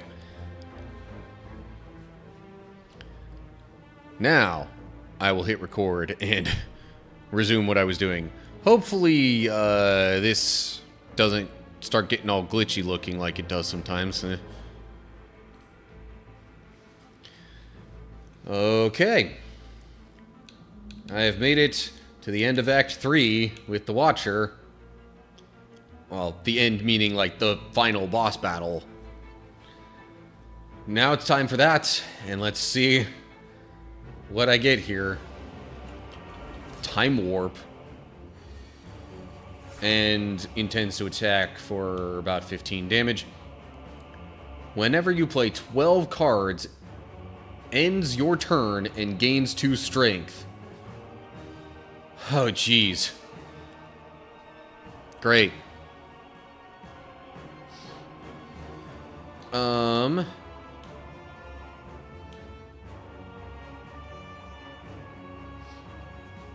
And I have nothing with which to block. Lovely. At least I would only take 5 damage then. When you play the 12th card, your turn immediately ends. Yeah, I gathered that. So...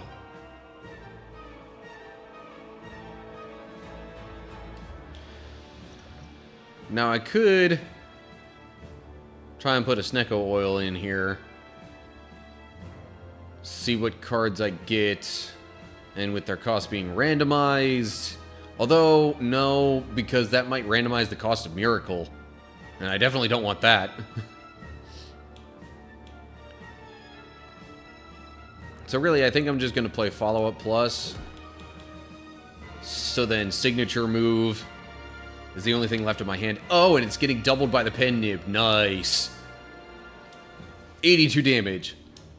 Kablam.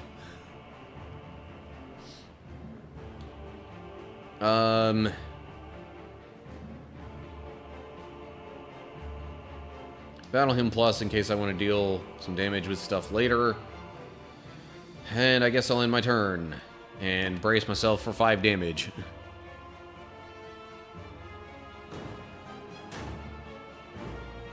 Oh, nope, only 1 damage, because 5 or less becomes only 1.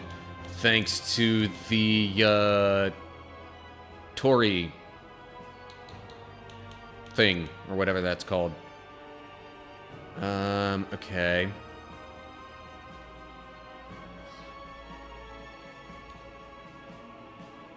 Lots of cards I can play here, jeez. Prostrate. And then I will play Crush Joints. Which makes the rest of this stuff deal more damage. And Follow-Up is now essentially free.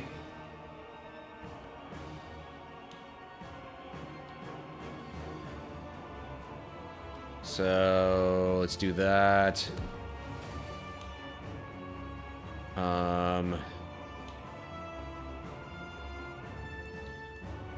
Flurry of Blows is just straight up free.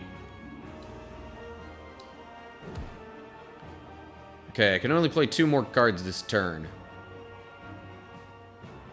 I would like to protect.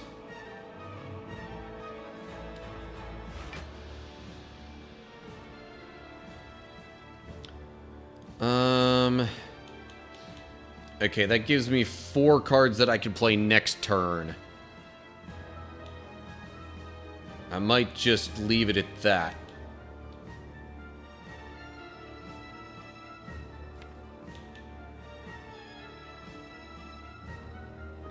Sure.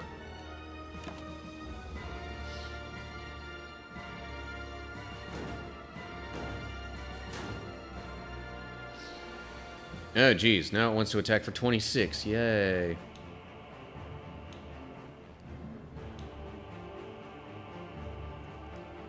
Deal 10 damage, gain block equal to the unblocked damage. That's nice, I guess.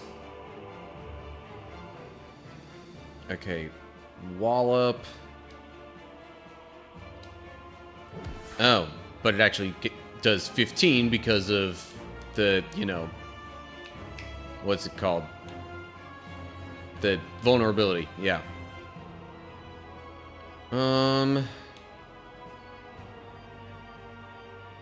Could use a bit more blocking.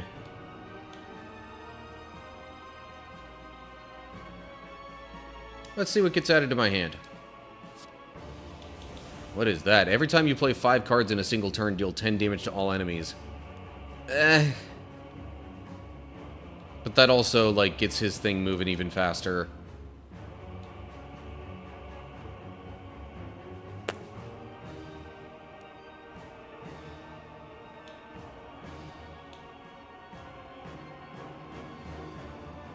Can't exactly gain any more block right now. Alright, so I'm just gonna prep for future turns, I guess. Establishment. Oh. Well, and then I guess maybe Panache anyway.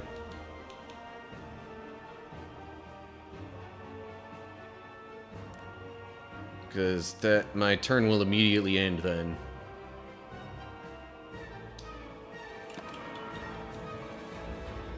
Okay, so now I'm going to take 13 damage. Ouch.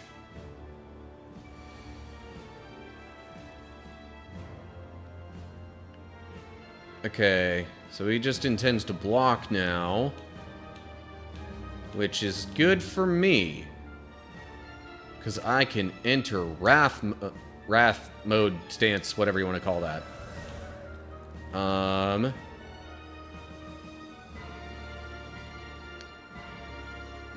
And then I can play up to 5 more cards this turn. Flurry of Blows. Smite. Smite. Another Smite. Sure, why not?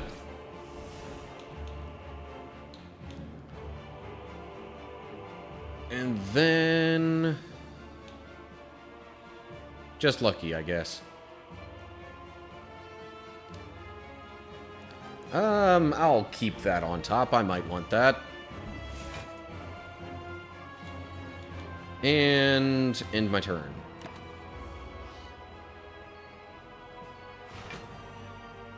Oh, geez, I'm also weakened. Ugh. Deal less damage. And I'm vulnerable. Intends to use a buff. Great.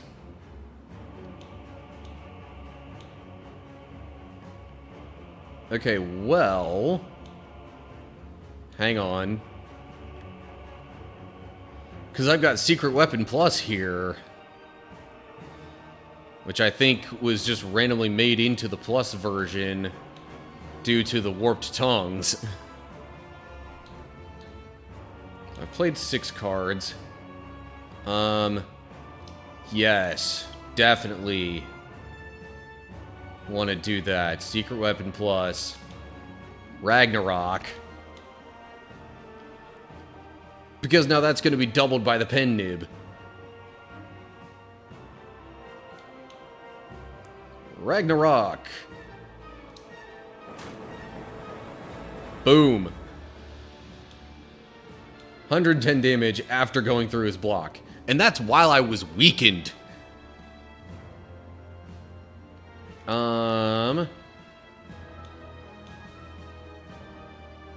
Let me go ahead and play Prostrate, because that's free. Meditate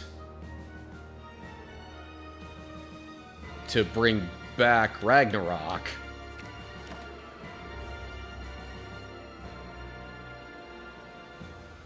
Oh my gosh, he healed. Why did he have to heal?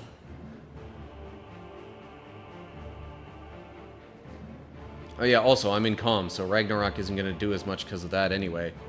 Great.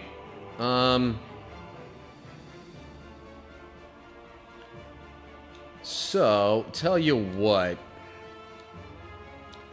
I only get 2 cards to play this turn anyway.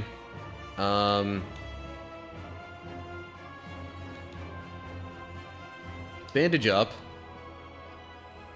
And panic button.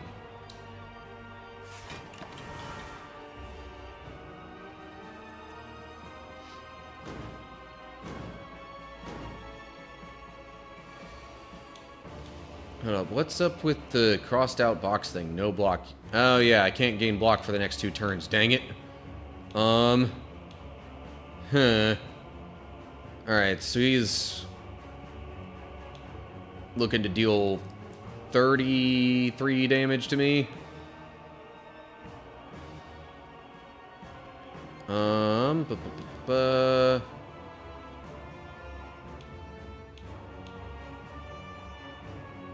Brilliance would probably be nice.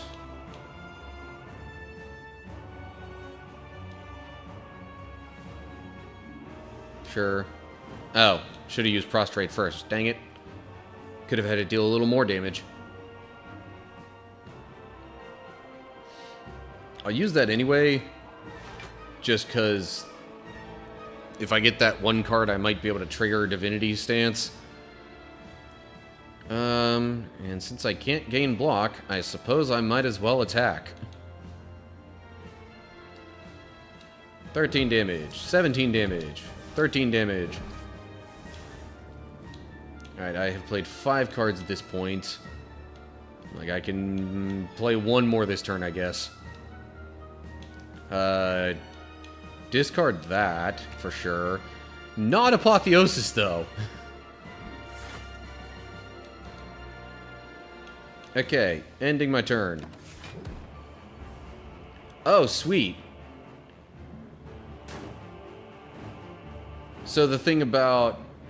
so like the... What is it? Orichalcum? What's it called? Yeah. Orichalcum still gives me block either way. Even if I have the thing that says I can't gain block. I guess it's only from cards that I use that I can't gain block. Oh, jeez. 10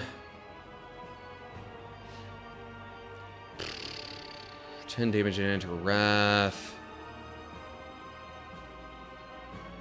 I don't know if I could deal enough damage this turn, though.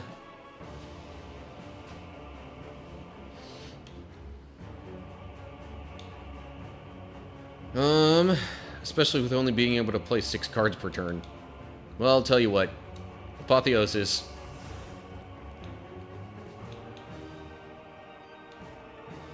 Well, now Vault only costs 2.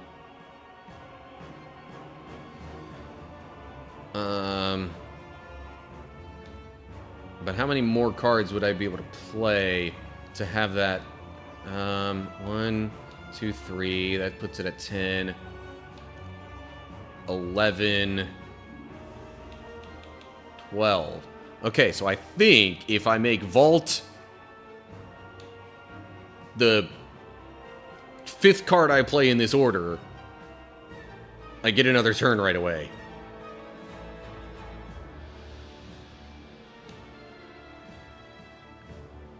But do I really want to risk using Eruption right now? Because, I mean, that would essentially make me take twice as much damage if I do get hit, which means I'd be dead.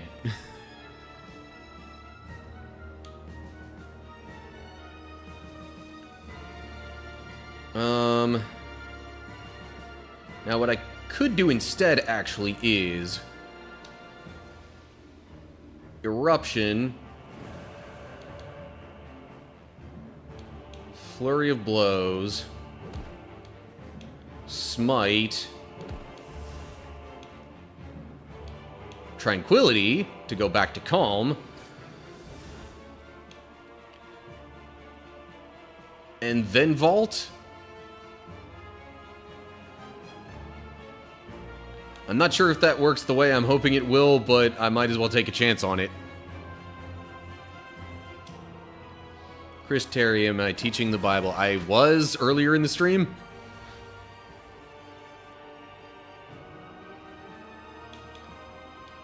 Oh, sweet. That worked out the way that I thought it would. Yes!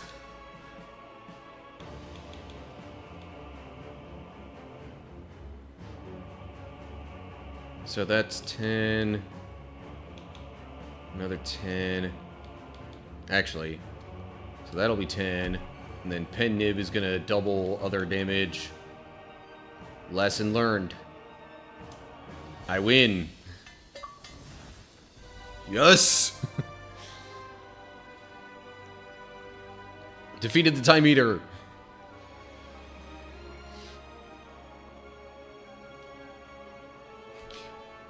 I will say, though, Chris, if you have any Bible questions or anything like that, you can feel free to ask them. Just because I don't have a specific passage that I'm focused on at this exact moment doesn't mean you can't do that.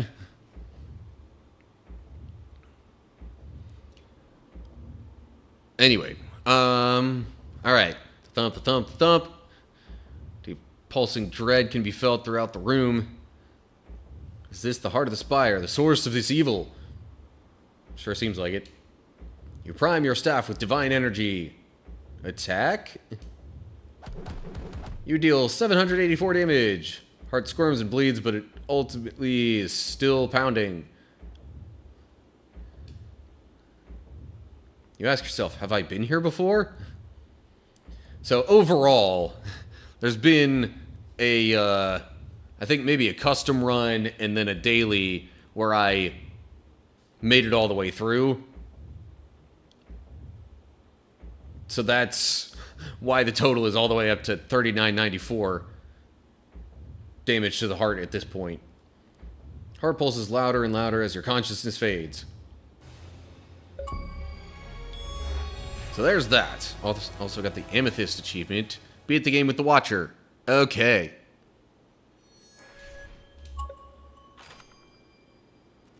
And unlocked some stuff. Yeah. What did I unlock? Huh. Foreign influence. Choose one of 3 attacks of any color to add into your hand. Alpha. Shuffle a beta into your draw pile and exhaust. What does that do? Mental Fortress. Whenever you change stances, gain 4 block. Ooh.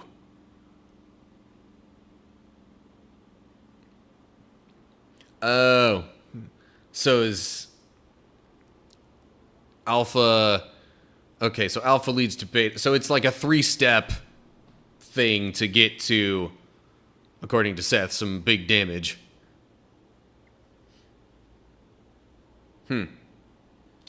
Okay.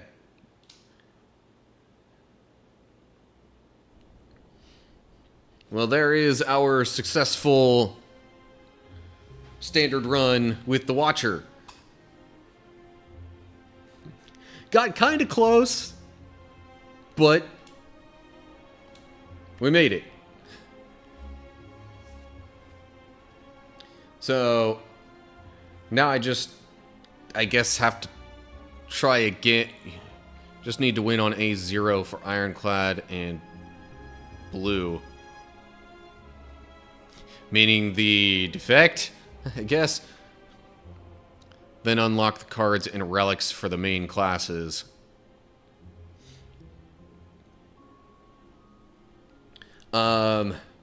I mean, I could try and dive straight into that. Or just chill for now, maybe start a daily climb and...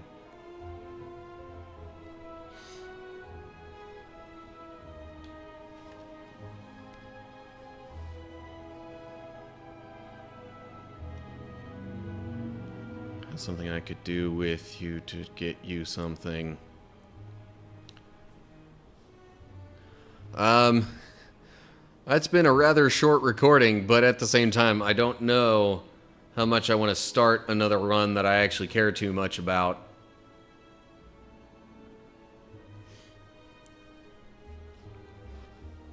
Well, you know what? Wouldn't be that random Christian gamer if I didn't shake things up every once in a while. So I guess that's gonna do it for the recording. Next time I'll probably be back to the Ironclad to see about completing a standard run there.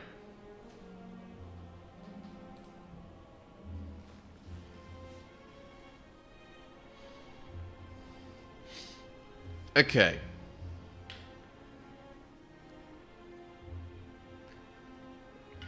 Got a bit of time to spare, maybe like an hour, before I would then like to wrap this up, then get something to eat, then go out and play some Magic.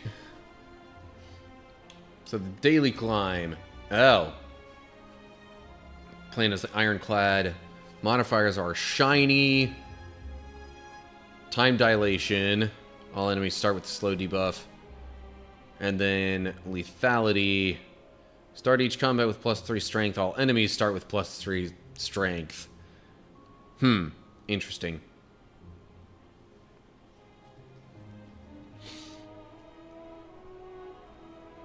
At first, thought of something to get a few unlocks. Unlocks with which character, though, I guess, is the question. Would that even show up in character stats? Maybe? No, that just shows the achievements here and then overall stuff. Total floors climbed 416, really? Oh, I guess each thing that you do is a floor. Anyway. So wait. Compendium stuff. Alright. Give me a sec.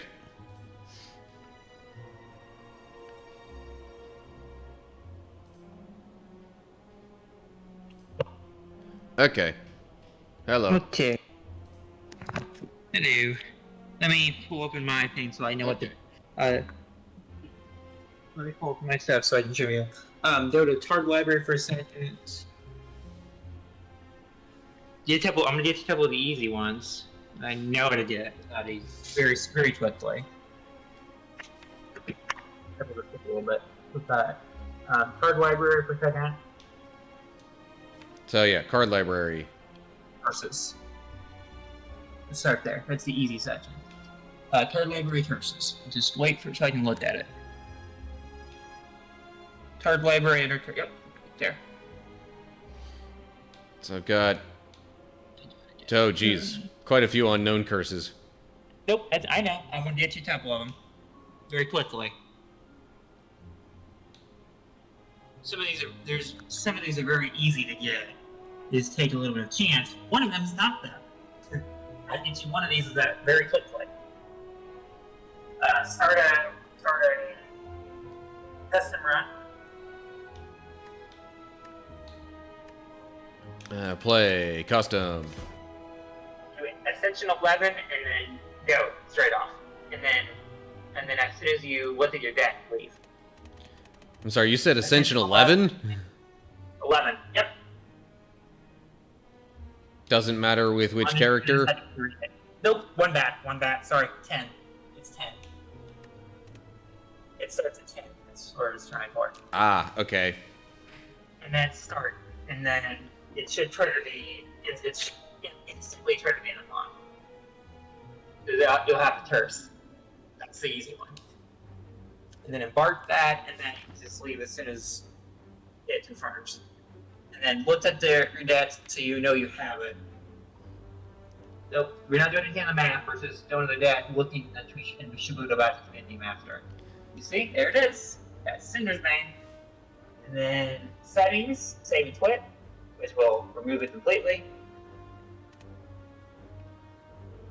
Okay. This is not going to run. This is going to be it was just so you have that done. Abandoned run, actually, sorry. That's the one we want. Abandoned run. Yep.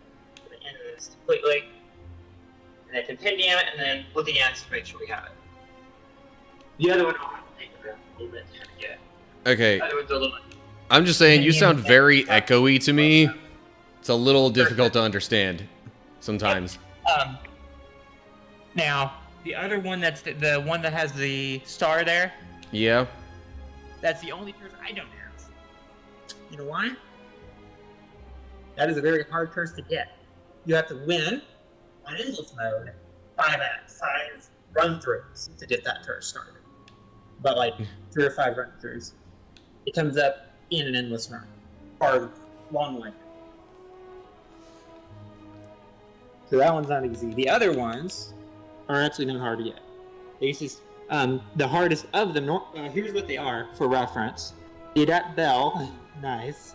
The one next to the bell there is clumsy. It's unplayable and it's ethereal, so it just does itself once. Normalcy is the one down in the bottom left. You don't want to do that first. Here's what it says for reference. While in hand, you cannot play more than 3 cards per turn. Okay, so first off, you're trying to help me get like some sort of achievement or unlock or something by getting all these? The ones that I know are quick and easy to get. That normalcy, I'm just telling you what it is, so that's a yucky curse. You don't want to keep that. The one to the right of normalcy there is Netrometra curse. It's a long name. But that curse is only gettable through one event. Through one event, which is also a relic. Okay, Seth. It has two other books in the same event that you could get. Seth, respectfully, I don't need to know what all these curses do right now. If all we're gonna do is just try and get them. All I need to know is how to get them. Well, that's not the easy thing. Of course. Show me your other sections so I know what you're missing, because I can't help you too much with one area because I don't have it. Show me your colors card a second. Sorry, colorless? Yes. Do I guess I need to scroll down to what's unknown here? Yeah, scroll down. We hit unknown. You should have a lot of them because you found most of them. Okay, well that's Omega, that's Beta, clearly. That's Omega, which I don't have because I don't have the Watcher unlocked, so I can't actually do it. I only have some of these because they're very chancy. Of these, most of these are Watcher specific, other than a couple of these. The Bite, that one's a specific event. The unknown there, the hand, that is a specific event as well. Those other 3 are definitely under Watcher specific. The Syringe is that same event that you chose to change 2 cards for something else. That's the relic. That's a card you would have got from that same event. Okay. That one next to that is another one that is doable. It's not a hard thing to get. Easy thing. Okay. So those one I forgot because most of those are event specific, and some of these events are Act 2. And for the cards, most of the right. There's one more. There's one more very easy one that I can get to. I don't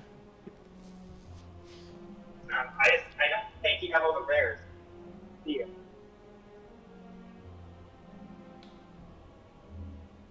Main character view.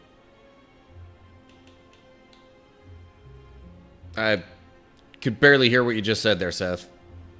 I don't think you have the main rares for the rares for the main characters, correct? Let's, I guess, see what I do have. If you don't have them all, I can get them all in one moment. Just toward the top. It's easier. What? Toward the top, and then click on the top. Rarity, and then switch it so it says rares first. See rarity there, and then click it twice, and it'll be the way we want. There we are. Oh, yeah, don't have all this. The locked ones are under other cards, but the basic ones are easy. And then same thing for red, green, blue. Most likely, we'll have some missing from everybody. I would think, but and then you have to flip it twice every time. Yeah. Yep, missing some there, but those look like they're lots, so they're going to be hard. The only you got most rares. Yeah, the only rare ones I have are the only rare ones I don't have are the locked ones here. Some locked ones that are specific. So return, custom. I'll put you those in like an instant. Return, custom.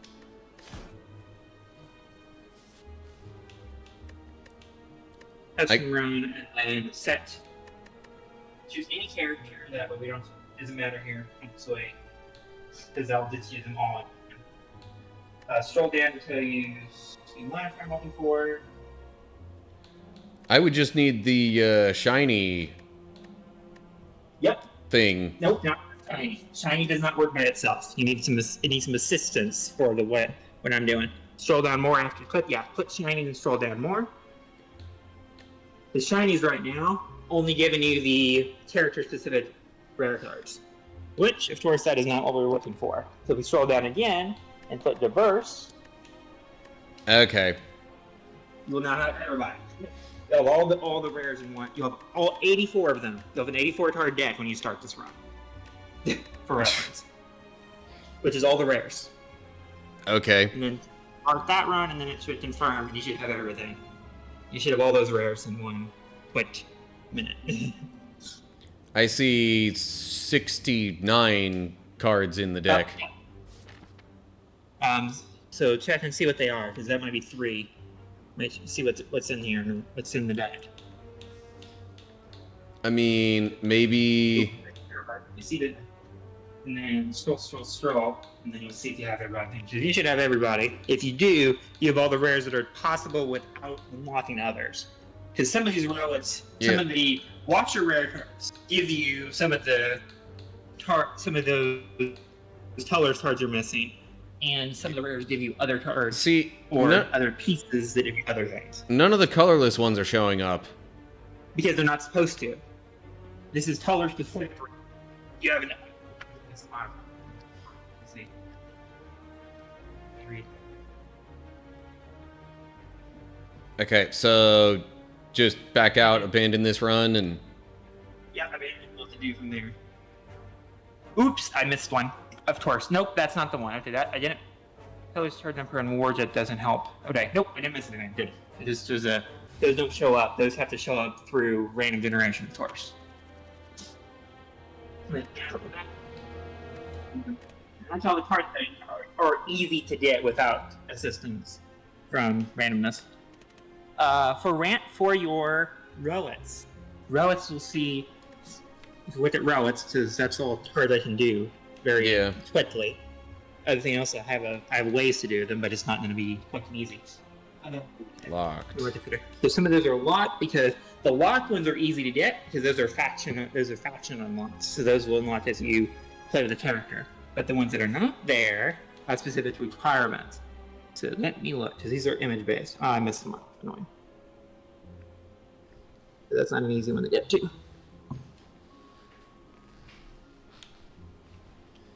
This is the part that I had to do on my own game to a wiki.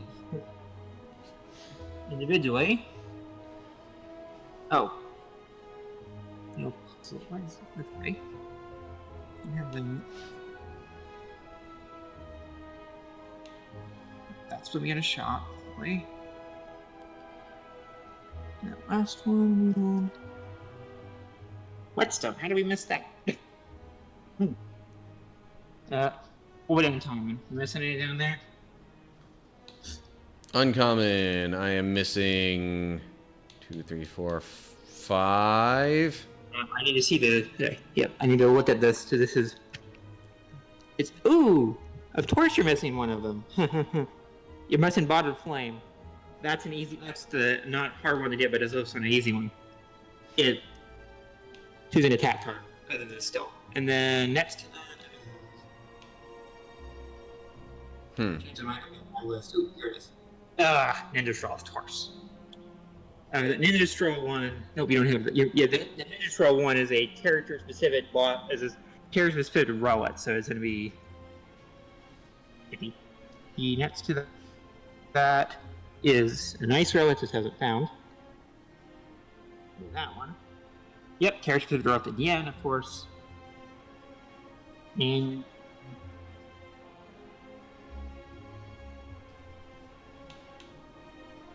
Huh. Nope, that's not that. I'm wondering why some of these locks have different colors on them. Because they're character-specific. They tell you their character. Okay. That's a nice thing that the purples are Watcher. Yeah. That's the reason mine are locks. I've not done much with Watcher. I've only completed Thrive. Yeah. I don't care about anybody else, mainly.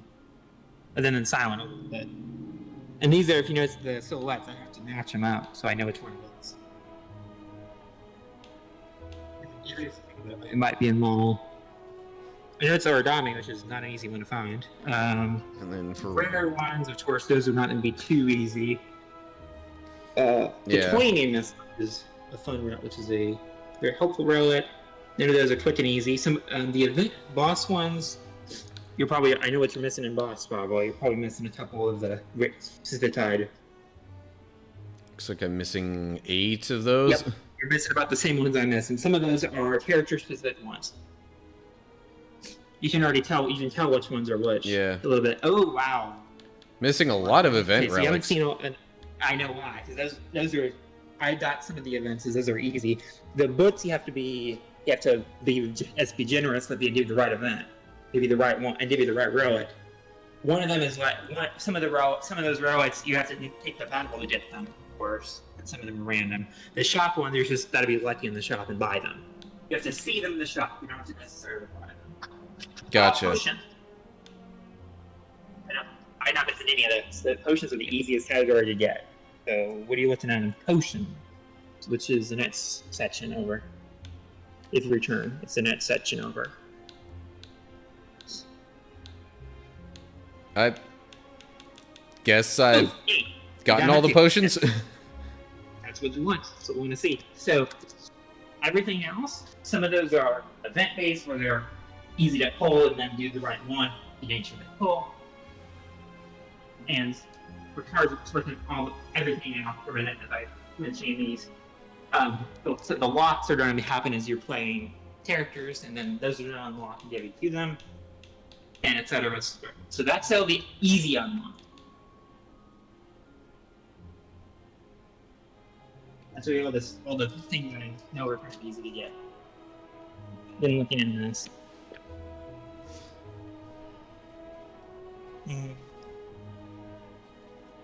You can back out, no.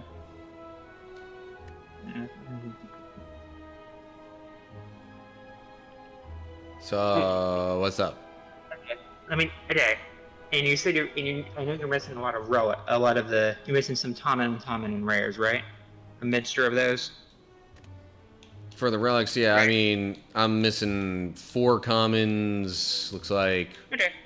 6 uncommon. And some of those are 8 rare. Sithitide pieces, but if they're not, there's an easy way to get them.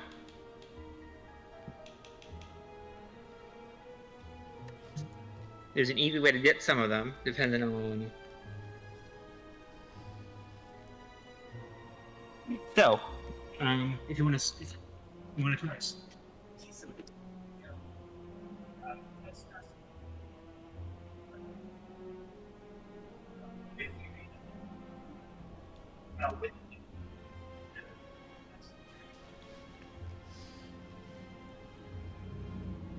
I can't hear you, Seth. Oh, sorry. I have 2 things. Sorry. Instagram. Custom. Yeah.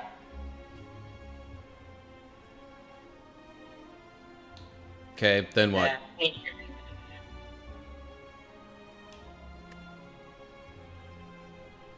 Or get you some of them later. I know you're missing. Attention Zero, of course. Let's do an elite, but we don't need them for this. Zero.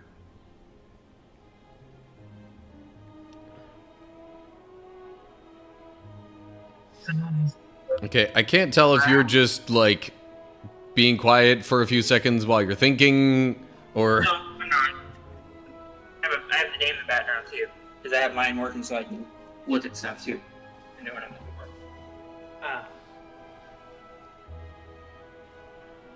for. Elite A0. Call an A0. That's your first two.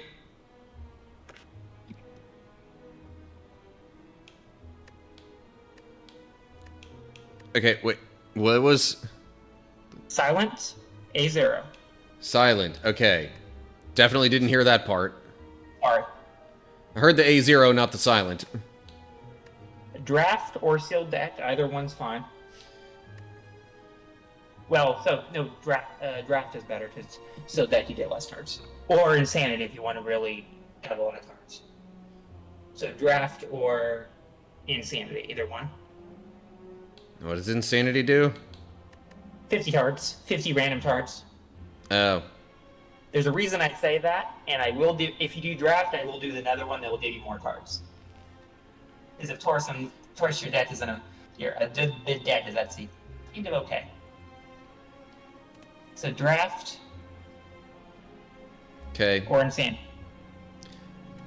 Okay, if you've chosen draft, Porter as well. Is there any particular... If you've chosen draft, Porter as well. Porter. It just gives you 3 copies of every card you gain, including from duplications, and no removes in a merchant. So you'll have 45 cards in your starting deck instead of 15. And then the reason I've done that, if you scroll down a little bit more, vintage. Vintage. Yeah. Newer card, because the relics are going to give you unlocks. Right. That's how I got most of mine. Is a couple vintage runs made straight out the easy ones, but missed them. And then, of course, diverse is on because that's you'll see a flavor of different cards. Because you've seen all the characters now, so now you can enjoy them all and see how they do. Or if you want to, we can make it red cards or diverse. You can either have everything or have the red cards, which is going to specifically give you the combo, the silent ironclad combo. I guess I'm good with diverse. We're trying to work on multiple characters, things anyway, right? Everything is just to have a good starting deck, so you don't need any more cards the entire rest of the run. That's the idea of that. Is those ones other than vintage are to give you a deck so you don't need to get cards, because you can't get any cards easily anymore through vintage. Yeah. Once you have chosen those, heirloom, which will give you an instant relic. Yep. That hopefully is new. Give you 1 point towards the relic combos, towards relics activated, and then embark with all that. Okay, so I've got heirloom, diverse, vintage, hoarder, and draft. Yep. Okay. And embark that. Embarking. Let's see Act 1, which should give you hopefully the ones hopefully some of the balance we're looking for straight off the bat. Okay, now you have to draft your deck. Yeah. Which is gonna be. And are there any specific cards I need to look out for, or just like... Nope. So just like... Specific ones. You said make a debt that you can win. You can win the entire game with it if you were to win the entire game. If you were to go the entire game without any cards, till you win the game.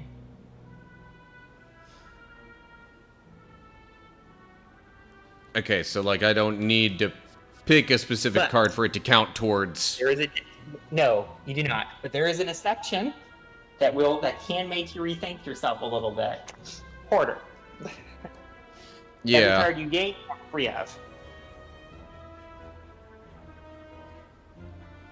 Some cards work very well. Some cards work very, very poorly. Yeah. 3 top.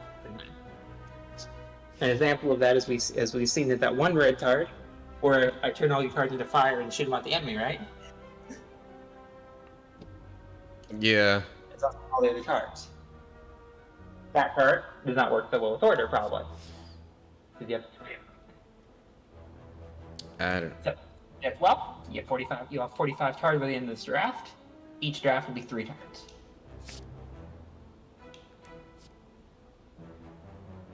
Gain. Enemy loses 2 strength. So you might see you might see no attack. Because you have 3 of them. And everything. Yeah. So choose well.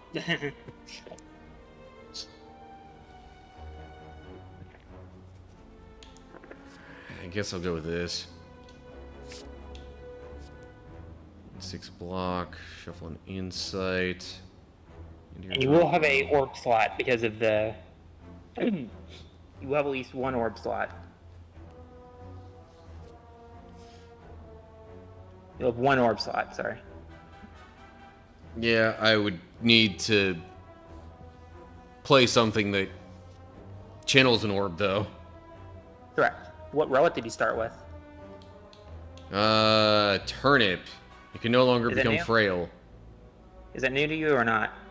Doesn't seem familiar, so I think it's new. Good. If it is new, then we're gaining 1. If not, it's okay. So we'll see a lot of them. I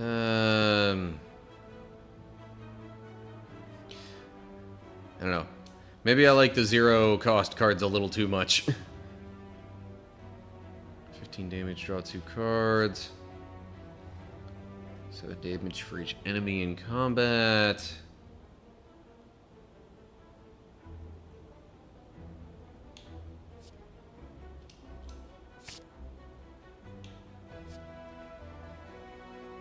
Flying knee.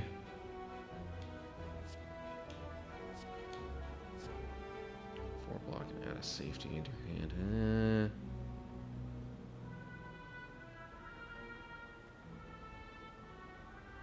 Maybe? I don't know. Trying not to spend too long thinking about these.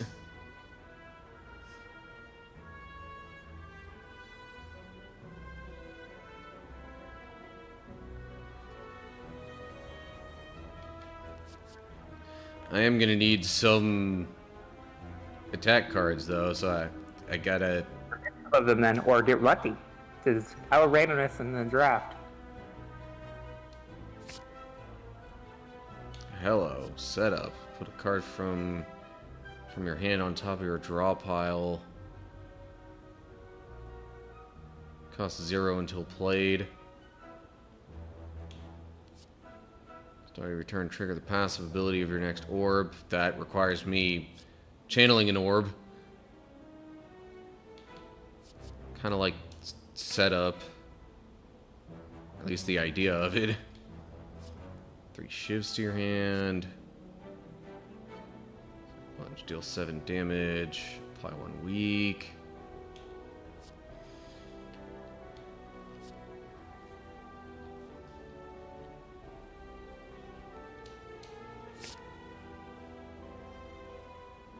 The next card you play this turn on top of your draw pile. Or hello. Exhaust all non-attack cards in your hand, deals 16 damage. It could be helpful in certain situations.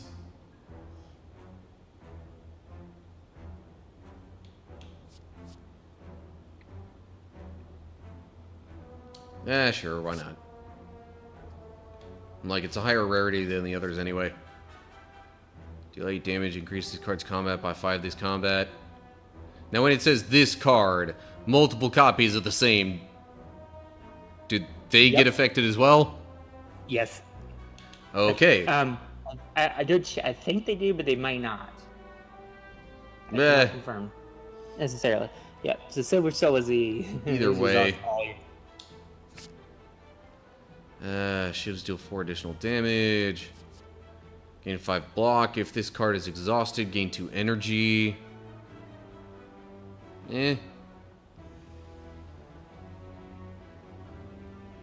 Sure. Kind of multi-purpose there. 10 damage to all enemies. Channel 1 dark. That would be somewhat of a decent attack, and also something to channel an orb, which I don't have any of yet. Sure. Tempest, channel X lightning and exhaust. But I don't really need the... I don't think the others work particularly well with this setup. Although, I mean... Shoot, if I can gain mantra and stuff, I guess that means I could do divinity stance like the Watcher.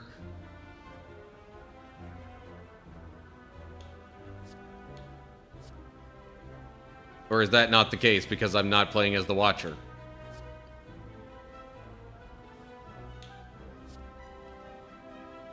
I don't know, I figure if I could channel orbs, I could probably get into stances as well.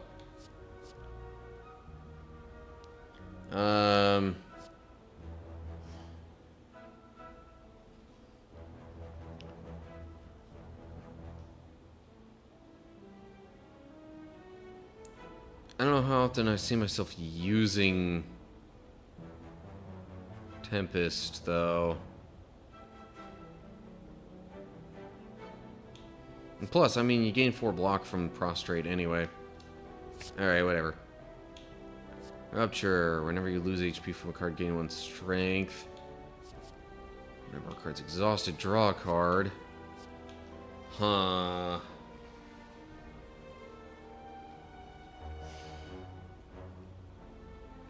I don't know how many times I'd be losing HP from a card, though.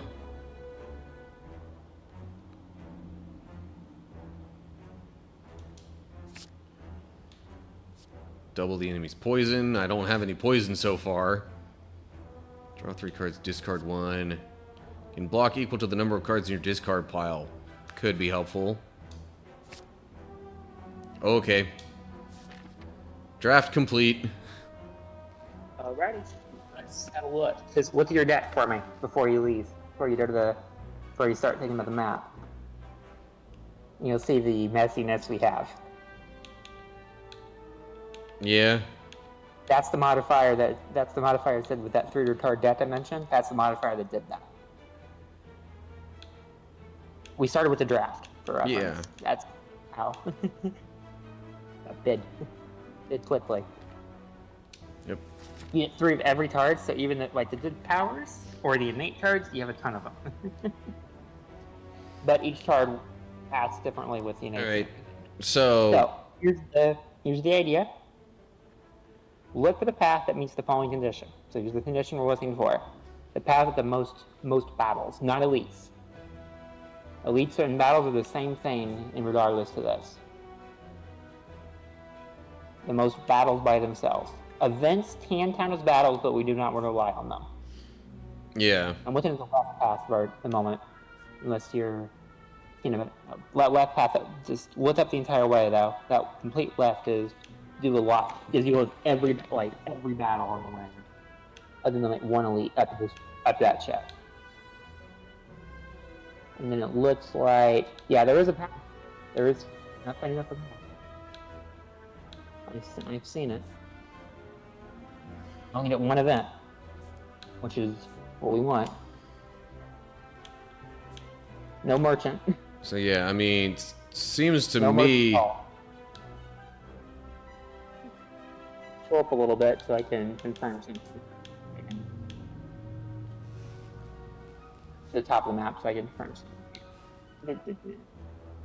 No, it didn't work. So I thought it worked. There's a rest if we need to diverge, which we did. And past Okay. that, where's the merchants? It was just the one.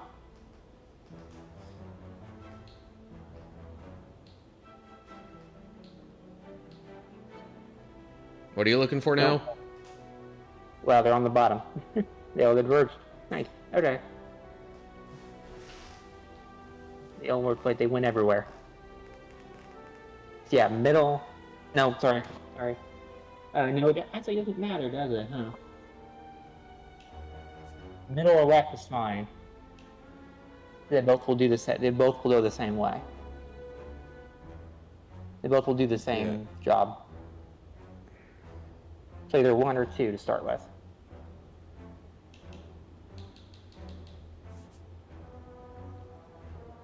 I mean, to me, left seems to have more battles overall. No.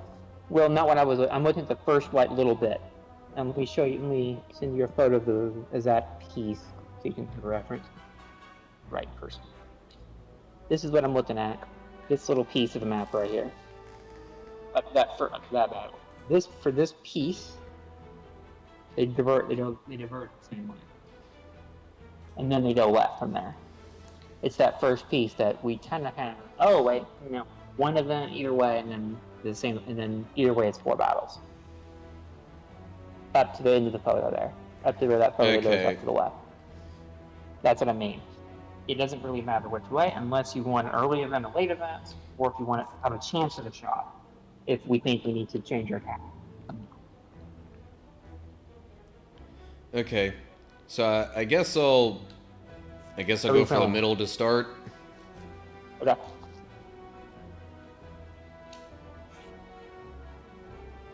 And then it should be resolving a battle with hopefully using the darts. Yeah.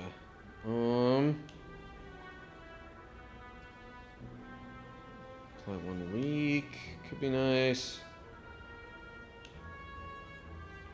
Wow, I got 2 dark embraces. Yep. You can't play them both, can you?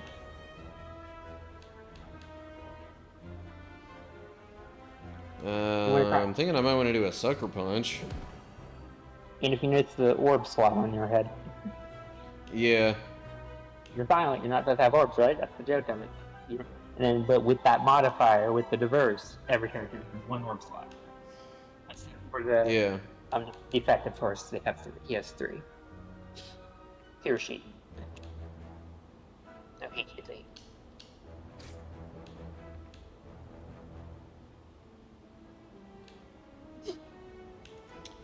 Yeah, I'm just gonna go for damage for now.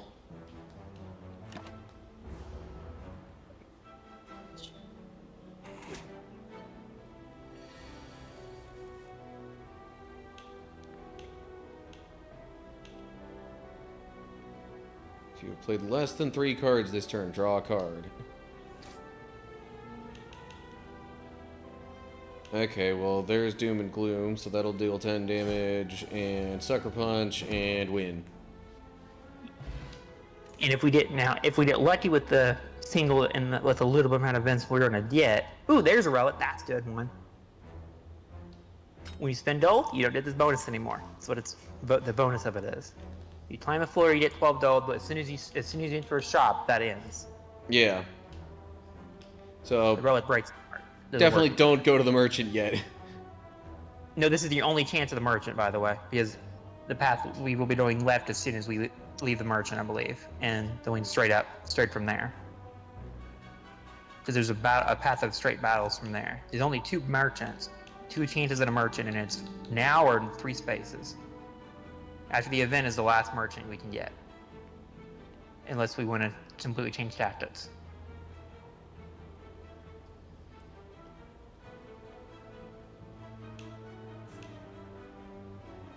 Okay, but I guess I could go to the merchant and not buy anything, though. You go to the merchant, your relic ends immediately. That's the twist. I believe. It's either that or as soon as you buy. It says no longer works whenever you spend any gold. So if you enter, it's fine, but as soon as you spend gold, it ends. So, if you don't enter there, You lose the relic. That's a toss. yeah. But the way that that's worded, I could still go to the merchant, see what's there, and not buy Here's the anything. condition part of that. By going into the merchant, you lose a relic. You lose a chance at a relic from the battle. Oh, that's what you're trying to say. Jeez. Like, it seemed like you were trying to convince me to go to the merchant, though.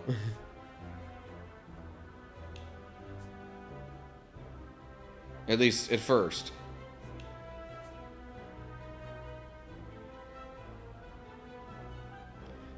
So, is this your way of kind of being like, can't tell you which one's better because both have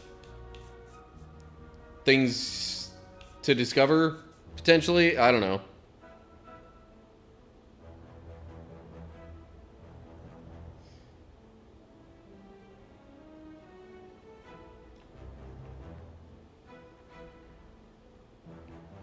Okay, well. Now I don't hear anything.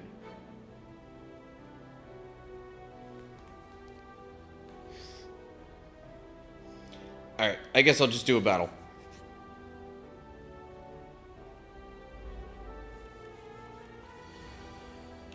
Okay. 5 damage if you've played less than... Sure. And then Doom and Gloom could get rid of the one slime for me already.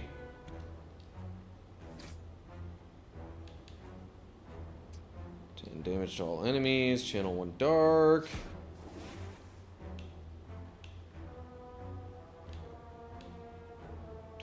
Damage. Shuffle a wound into your draw pile. Okay.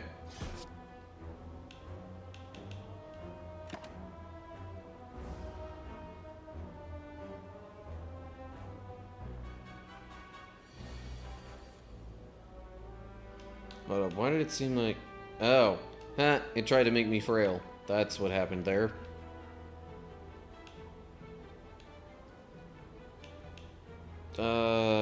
Sucker Punch, because why not?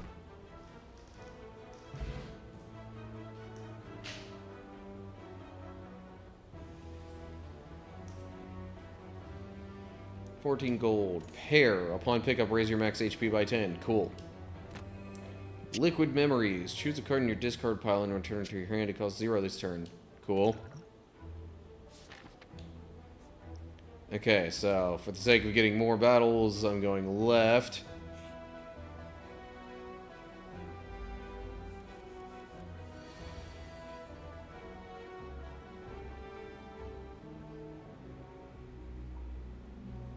Exhaust all non-attack cards in your hand. Deal 16 damage. I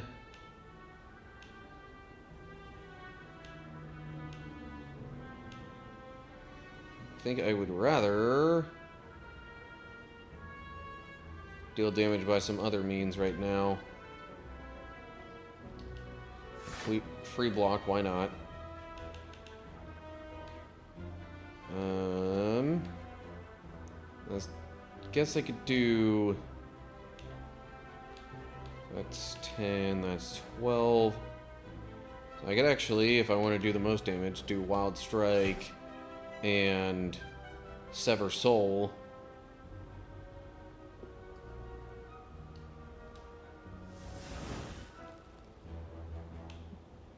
Harrison's HP, so. nice.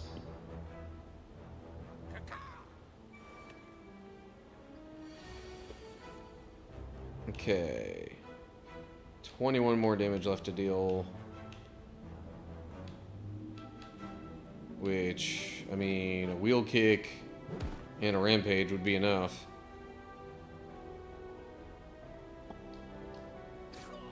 Okay. The next thing should be the event. Yeah. By the way, did something happen? I totally couldn't hear you for a while. I'm muted. Okay. Yeah, I mean, I figured. I was hoping it wasn't something bad. No. Your HP is at or below 50% at the end of combat, heal 12 HP. Interesting. Alright, event time. Please be something we want. Let me look at it before you. Let's see what it is. World of Goop. Ooh!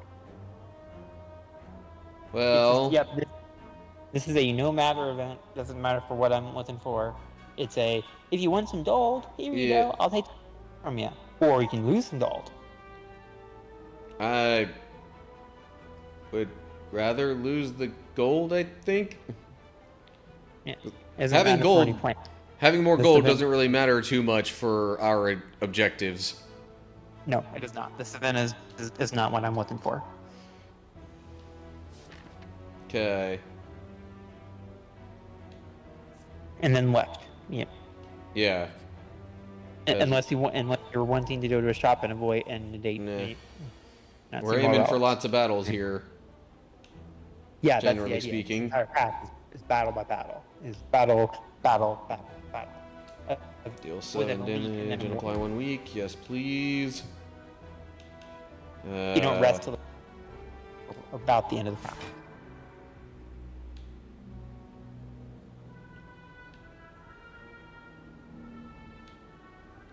Then I can gain 5 block there, and... well, actually...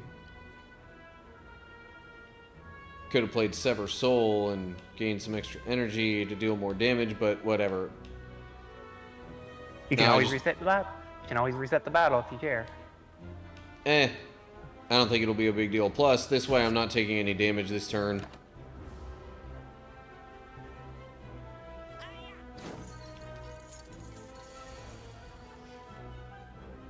Okay. Deflect, because why not? That's 12, that's 15. Those combined will be enough to win the battle. Hiya.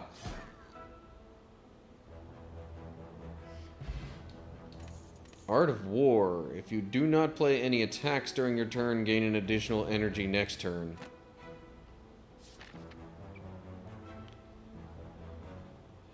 Okay, so... I'm... Going for the elite here, yes? Yeah, that's the path.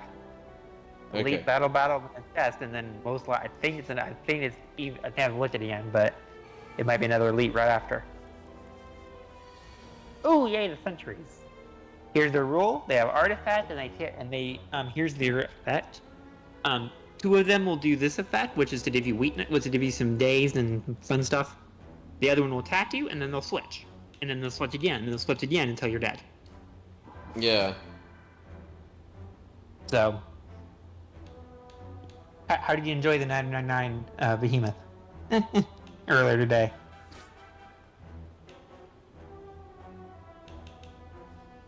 How did you enjoy the 999 HP one earlier today? Sorry, you're asking, like, what I thought of it, or... For a stream, how did you enjoy the 999 HP? I mean, I was able to handle it pretty well. And you see what that's something that I call that a death test, which is it's can you do 99 HP in 5 turns? That's what it's really a test of. Yeah. Is your deck built enough to do 999 damage? Yeah.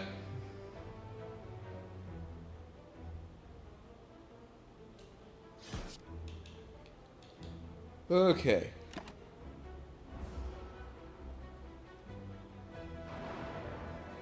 Got 2 dazed.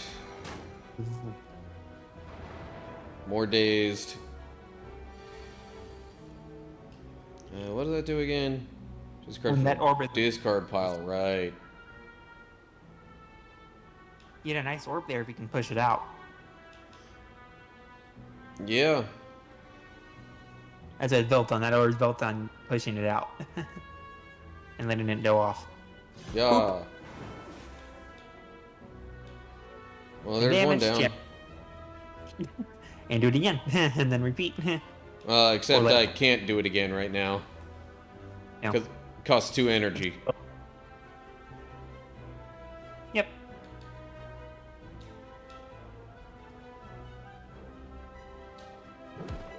And that's right, the artifact. I don't want things.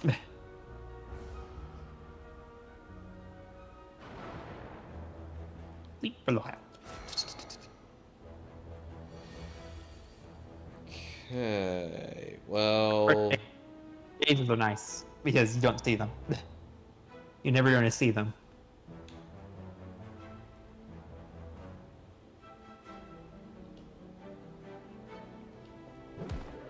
Alright, I guess I'll get rid of this one that's about to attack.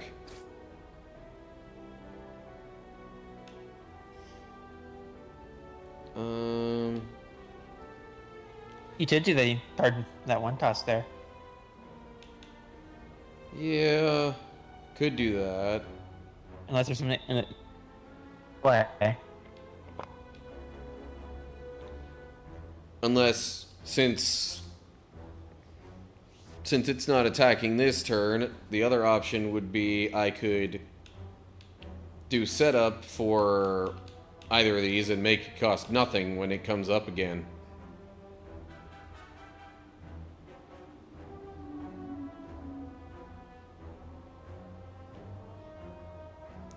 Just a thought.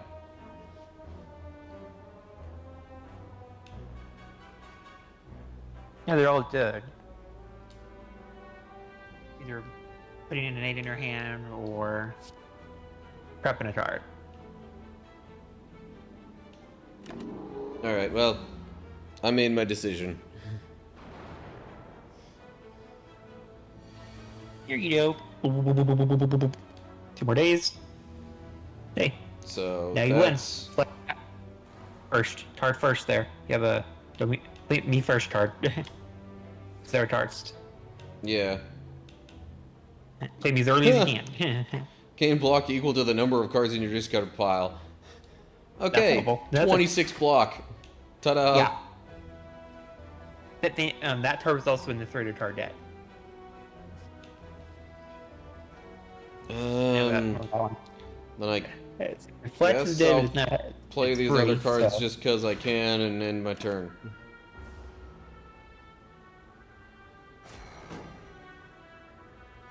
As soon as you can get rid of that dark, he's dead. Or deal any damage, really. Yeah. Wheel kick. Boom. Win. Okay, 34 gold. Molten egg. Whenever you Ooh, add an that's attack into your deck, upgrade it. Haha, that doesn't do anything. I can't add any more cards to the deck unless maybe at a shop. Can. On an elite. I believe. On an elite, you can. Which, guess what? Molten Egg, if you hit it before the elite, before you take the card, it activates. Yeah. Explosive potion, sure. And then... So, well, none of these are attacks. Ooh. Auto shields, if you have No no block, block, gain it'll- 11. Remember the warning here on this game? If I add a card, I get 3 of it. If you have a card, if you gain a card in any way, gain 3 of them. Draw 3 cards. You cannot draw additional this turn.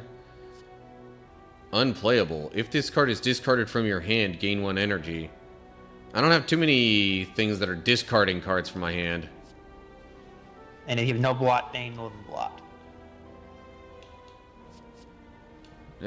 Sure, I guess I'll go with the auto shields. And note you can do that, then play another card blot after that. Yeah. It's a do me first. Battle time.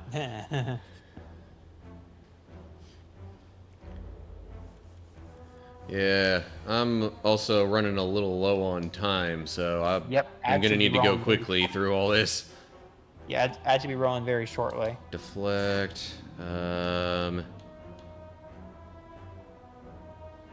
then I guess wheel kick and rampage.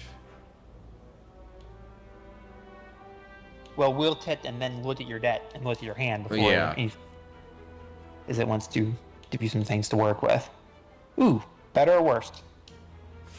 Well, I got another deflect, so there's that. You can block everything if you want to. Yeah, I guess that would give me exactly 4 block. Okay. That's speaking of.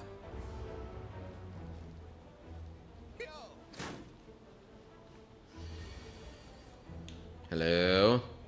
Alright, I play you first. And then... honestly, I can just wheel kick and wild strike and I win. Yep. Okay.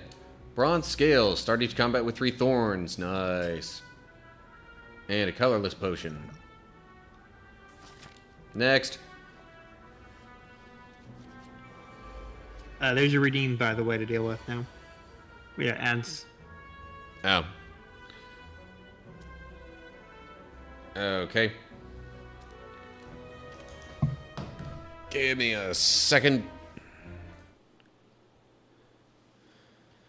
Okay. Pick it up. Stretch. Okay.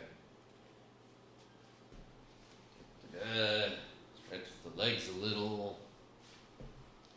We're back. If Okay.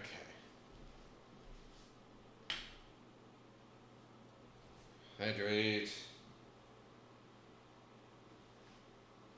Still couldn't really see that. Oh well. Exercise. Alright. Gotta make this quick. 1, which is push-ups, I think, check. times 6. Let me see. Yeah, push-ups times 6. Lovely. With a multiplier if you want it.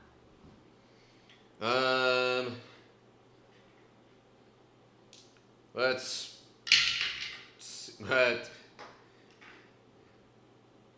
try that again. One. It keeps rolling 1 now. Fine. Okay. We'll do the other one. Well, that came up as 2. Okay. So I guess I'll do 12. Yeah. Unless I feel really good after 12, and then maybe I'll do 18, but probably 12. Okay, here we go.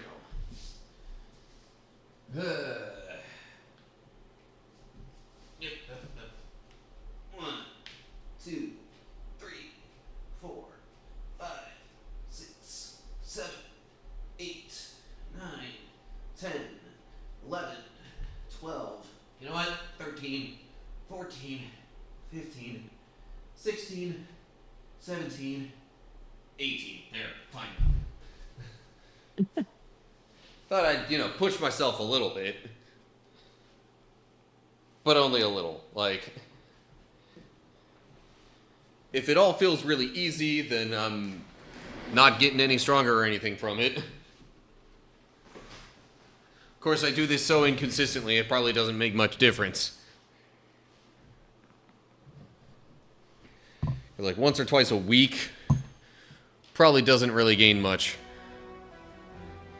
Okay. So now at this point, do I try and just rush through the rest of this act? Well, we could. You should. Have you tried fast mode in this game? What? By the way, have you tried the fast mode? Settings there. Fast mode. I mean, I guess I can enable that. Yeah, if you want to try it. It wasn't something I liked the first time when I've done it. You'll see Okay. why I need to start playing cards, or when you end the turn, you'll see it. Yeah. That's Jeez, I'm about to get hit What? quite a bit. How fast?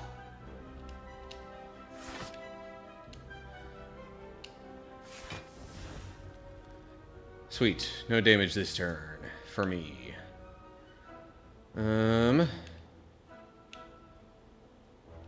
Wild Strike. Maybe could have done setup on one of the Doom and Gloom things. But oh well. See how fast that is. Yeah. Could do stack, I guess. You could draw cards if you wanted to. But Wheel kick, sure. Paper Doom and Gloom if you wanted that. Oh, day. And then you have more cards to play, of course.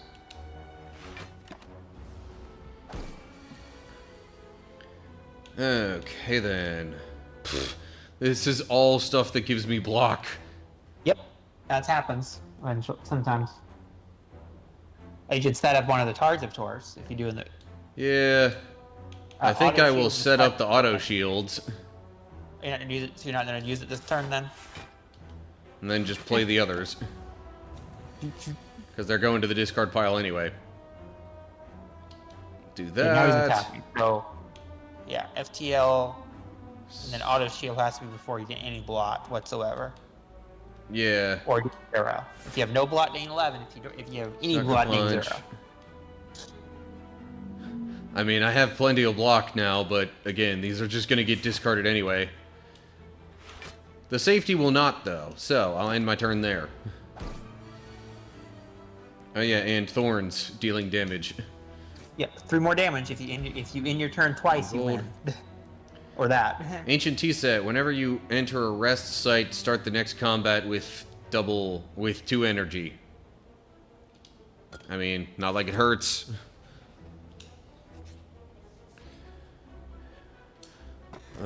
Toxic Egg, whenever you add a skill into your deck, upgrade it. Ah, okay. I mean, I do always have the ability to just keep going with this in my own time.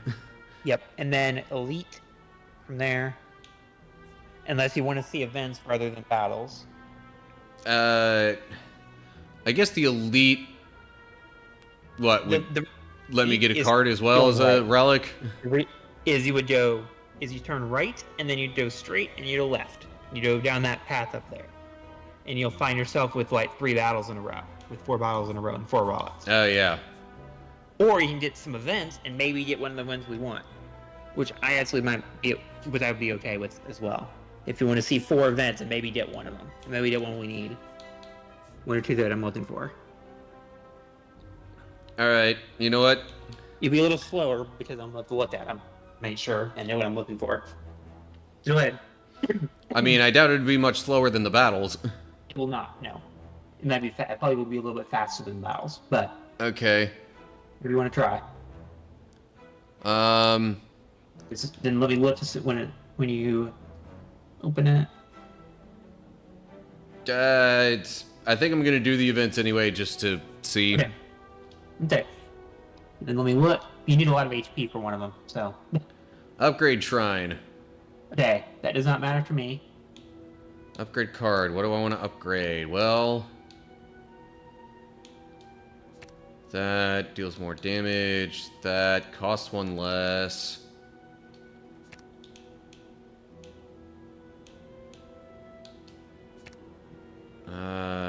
More damage added. That costs nothing now, if I upgrade that. More damage. More damage and an extra card play application, but I'm usually doing those right off the bat anyway.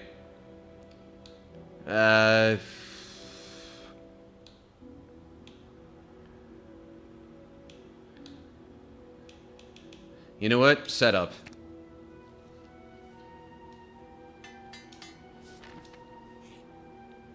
Oh, geez. Battle.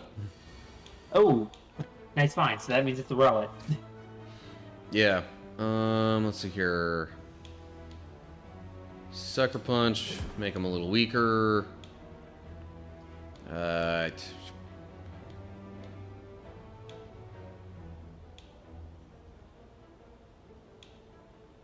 You know what? Disarm. I don't know.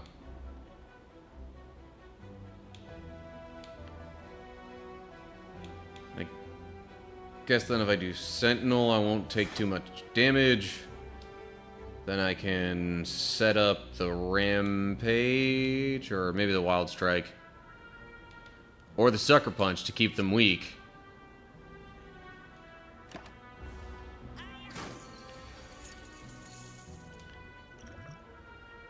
Like, I'm also going to have to use one of these potions at some point. Okay, but Sucker Punch, Wheel Kick, and sure, but Rampage is just gonna end it anyway. Okay. Auto shield's nice. Okay, good. Nunchaku, every time you play 10 attacks, gain an energy. there's a potion. Power Potion. Now, do I want to get rid of anything that I have here?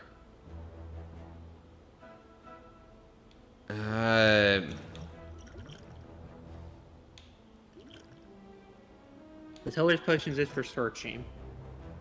What's that? If there's something we know, the Teller's potions is for searching if we are missing any of them, but I don't know if we are.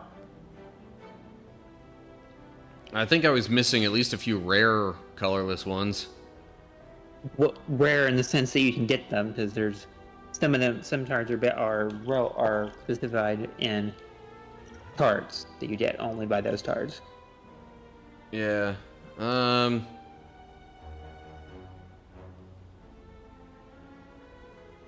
You know what? The liquid memories can't get me anything new. For sure. But it can help. Yeah, but still. The point of this run is new stuff. Yep, it is. Yep, Power Potion can do a little bit sometimes, and then left. Yep, it's another battle for you. Let's go ahead and draw a Teller's card. Okay. You want to do that now? You can. Okay, we got Dark Let me see. Shackles. There's you seen all these? Thinking Ahead doesn't seem real familiar, but maybe Nice. I got that Draw before. two cards from your hand on top of your draw pile is also this card. Free. Yeah. But there's a better one. There's a better one. The middle's better. The left Yeah. is good for cards. The middle's good for destruction, for instant win on an enemy. It's 41 damage. Because it's... But you have to kill the other one on the same turn, of course. Well, not Or you get necessarily, flying. because they're not going to attack this turn. Correct. So Mind Blast is free, so you do win this. You can win this turn. I'll tell you that much. Wild Strike, Rampage, and Wheel Tit, Wheel Kick, Wild Strike. Wild Wheel Strike. Tit, Wild Strike, win, Okay, cool. and Flex. And there's also FTL if you need that. Stone Calendar. There's Stone Calendar in turn 7. Yeah. Ring, 52 damage. Everybody hits 52 damage. And an attack then potion. The potion. Okay. Proceed. Event. Mark- Oh, Is that an hello. event? Okay, what is it? Let me look. Come across a Ooh. dead adventurer on the floor. His pants have been Okay. stolen. Here's how this event works. Listen, know your stuff well. Let me read this to you again, but I'm going to read over. I'm going to double read a couple things. You come across a dead adventurer on the floor. His pants have been stolen. Also, the armor and face appear to be soured by flames. The possessions are still intact. You're in mind to find out what happened here. Soured by flames. There's only one elite that does that. If you know what elite it is, you may want to fight it or not. I'm not sure I do know what elite that is. That's the thing, right? You want to find loot, which is which is most likely a relic of some sort, or in that nature, or you'd like to leave. This is not apparent to any specific relic. It is a generic. Here's an elite battle that you'll have to face if it returns. Yeah, 35% is covered. but, I mean, again, we're here to discover things. Let's go. If you don't have enough HP, I will have. And you get one specific event. You may continue searching. Oh. Take a relic. If you want to. You hit the relic if you want to. Okay, so it's these guys. Yep. Did you see a relic? See the relic you started with? Yeah. Do I not get the second relic until I beat them? Correct. You do not. You can never The remove trick of cards this- from your deck at rest sites. Meh. The trick of that event is you may continue to search, but as soon as it procs, you stop. You get as many Yeah. relics as you can if you want them, as big as you want to be, until it procs that relic, procs the elites, and then you'll get a target and a relic at the end of the elite, like normal. Okay, let's do. Also, there's one event that you will be hurt a little bit. I say a little bit. It's about 25 points of damage. To get one of 3 relics, which with the right one, you'll get a target with it.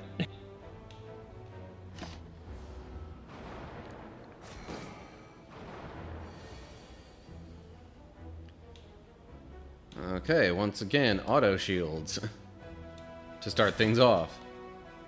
And then shoot, 12 more block would be enough Yeah. to not take any damage. And then Sucker Punch on this one, I don't know.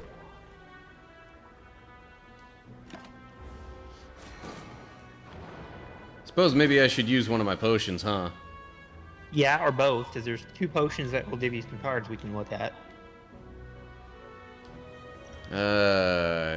Power Potion. Let's see what that gives us. Devotion at the start of your turn, gain 2 mantra. Start of your turn, gain an energy and increase this gain by 1. Is that new? I don't think so. I've seen it before. Then it's not new. If you've seen it, it's not new. Yeah. Okay. Have you seen any? Oh. Diva forms is one of the 3. Is one I can get. If you haven't seen Diva, if you hadn't seen Diva form, I could give you one one of the test of modifiers. You get it instantly because of the modifier, which is you start with their bonus like this. You start with every character's Yeah. activation card. And it's gonna be free this turn, right? Yes. So. Yeah, and if hero states if you do not play this, it disappears forever. So Right. it exhausts itself. So you want to play it as soon as you have it. You draw it, Yeah. and it's free. Yeah. But hey, one more potion. Attack potion. Deal 7 damage, channel of lightning, 6 damage, channel of frost. I would think you've seen these. Windmill strike. Channeling's good though. What's that? The lightning one is good.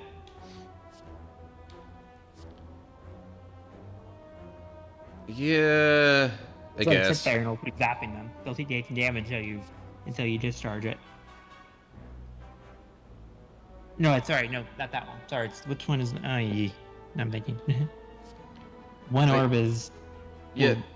So keep windmill going strike off. stays free, basically until I play it. Then, right? Yes, and it increases the damage by 4 in this combat as it's retained. When it's retained, Okay. or you can channel orbs at first. That's the other option. Alrighty. If you do not play windmill right now, it's worth more damage. Yeah. You can play everything else, but if you play Silver Scroll, nope, you can play that and it's fine. Yeah. Sever Soul does not discharge any card, does not exhaust any cards. Okay. And then wait on that card of Taurus or it'll. Oh, so the cost does go back to normal after that this turn. turn. It's this turn. Yep. Now it's Uh, 11, I wasn't sure about that. but it's retained, so you never lose it. You're not gonna lose it. Yeah. You have a power in there if you need it. Yeah. When a card is exhausted, draw a card.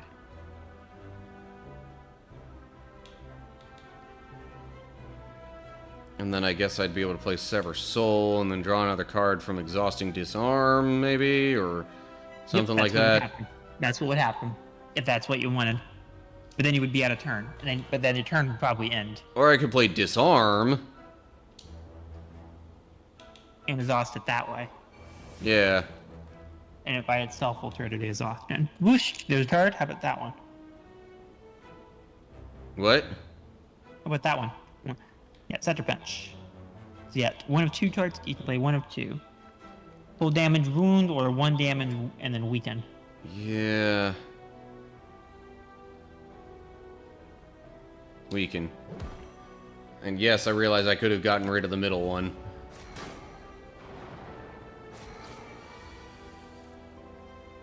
I was just trying to take less damage there. Hello. 33 block, that'll be quite sufficient for this turn. To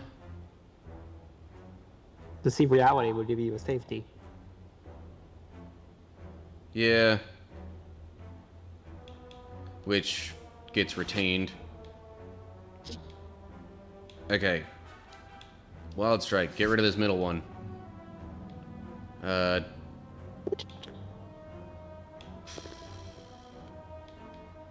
Remember, your energy is always adding. It's continuously powering up. Do the day before.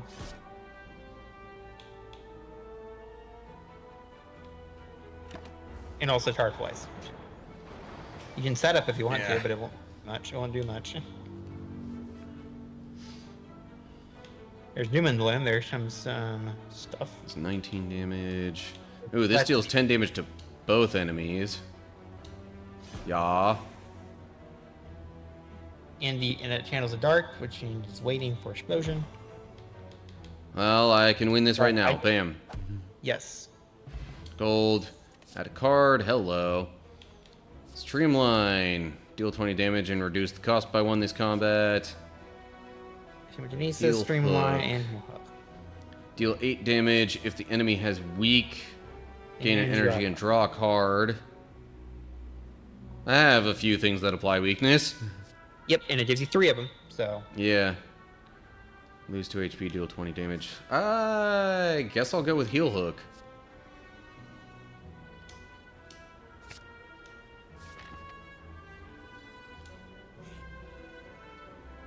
hey, what's Ooh, next? Wheel of Change. Haven't seen this one. Let me. Oh, this is the bad wheel. You know why? Spin the wheel. It's almost guaranteed to be damaged. Yeah. It's a trap wheel. It's almost guaranteed to be damaged. That's the joke of it. Most times it's been spun, it's always been damaged. Here, it's let me tell you, it's doled, remove a tard permanently, gain a tard.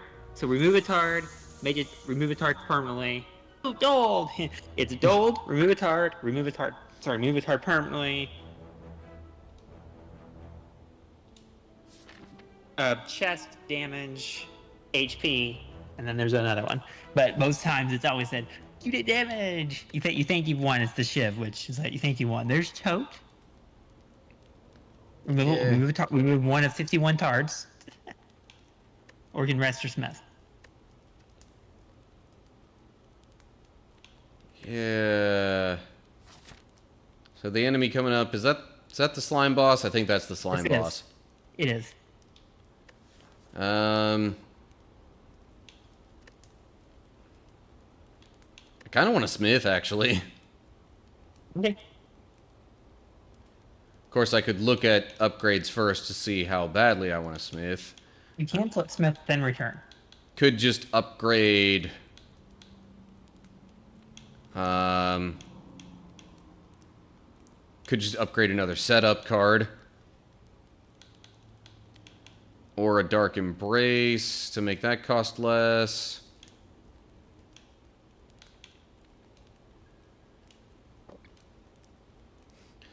Gain block equal to the number of cards in discard pile plus 3. That's the upgrade there. And that, right, is more damage and okay. Loses 3 strength, no surprise there. Still draw 2 cards from that.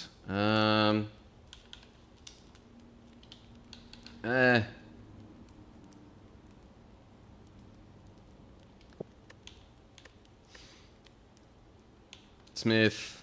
I think I'll just end up upgrading another safety, but why not? You may cancel this if you wish to.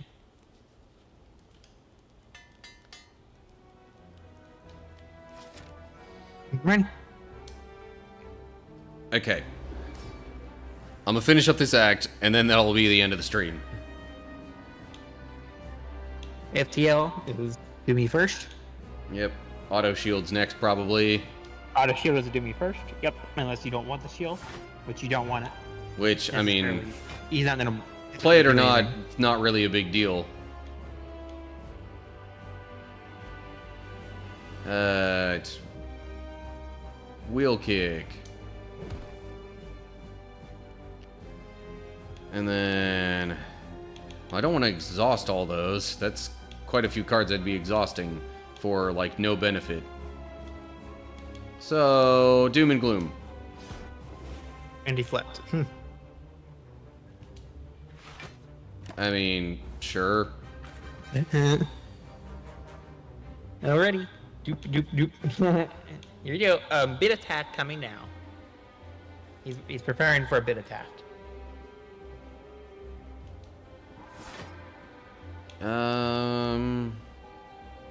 He'll hit if you can give him some assistance. Or save it. We can always push it back a little bit.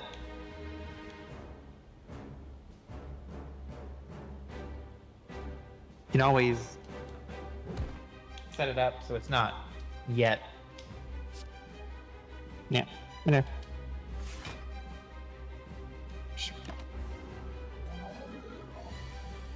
Now is when he wants to. Rush. 35 damage. Unless you can split it. Or block it.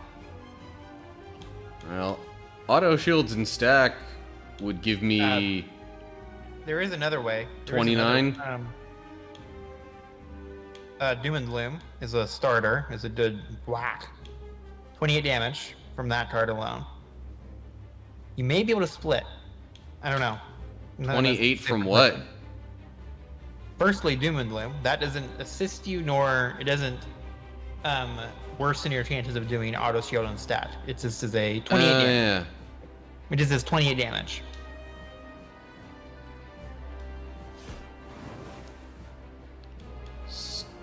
Don't know split yet, but I definitely could cause a split. Then you wouldn't need a block if you do. If it does split, it will not do that. It will do split instead of its original. Rampage, because why not? And then just because I brought it back to my hand and it's free, I'll play stack.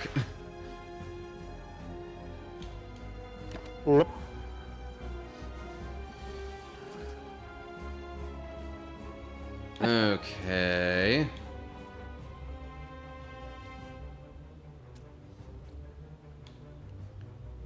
Well then. Wheel kick, I guess. The safety if you want it. Ooh, there's auto shield. There's Doom and Gloom. You can play Doom and Gloom if you want to. For a total of 22 damage, but it's going to be 22 to 1, 10 to another.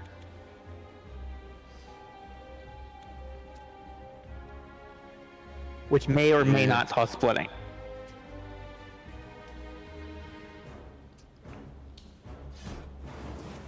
Yep, that one's gonna split now. Oh. But that might not be a big issue, because You say that, here's 19 points of damage.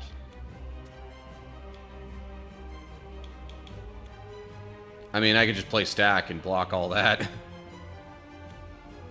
Yeah.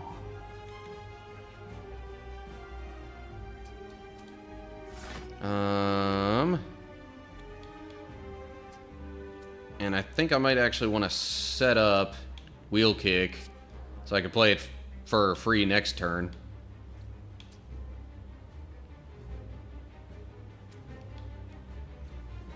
I could also use my explosive potion.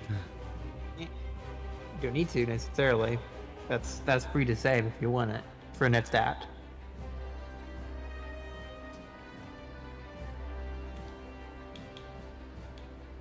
Now the best the most effective use of that would be if I could split the other slime too. Okay. But I don't know if I could really make that happen just yet. Damage first then and see what happens.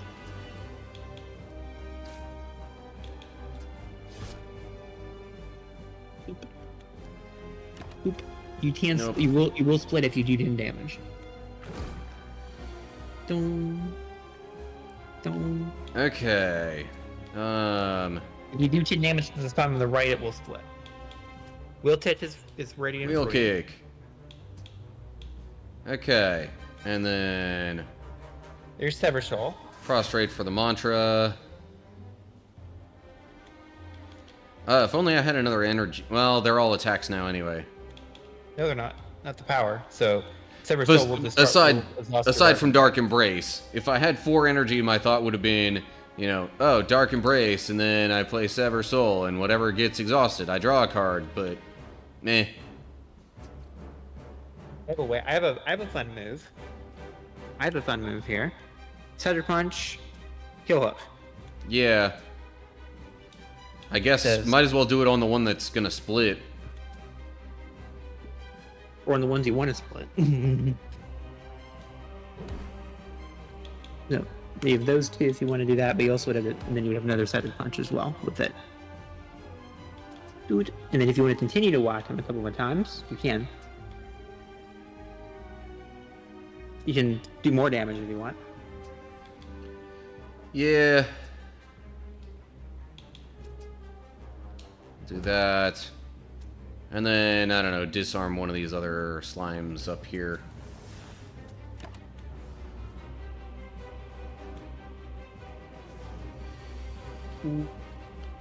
Okay. Nice amount of damage.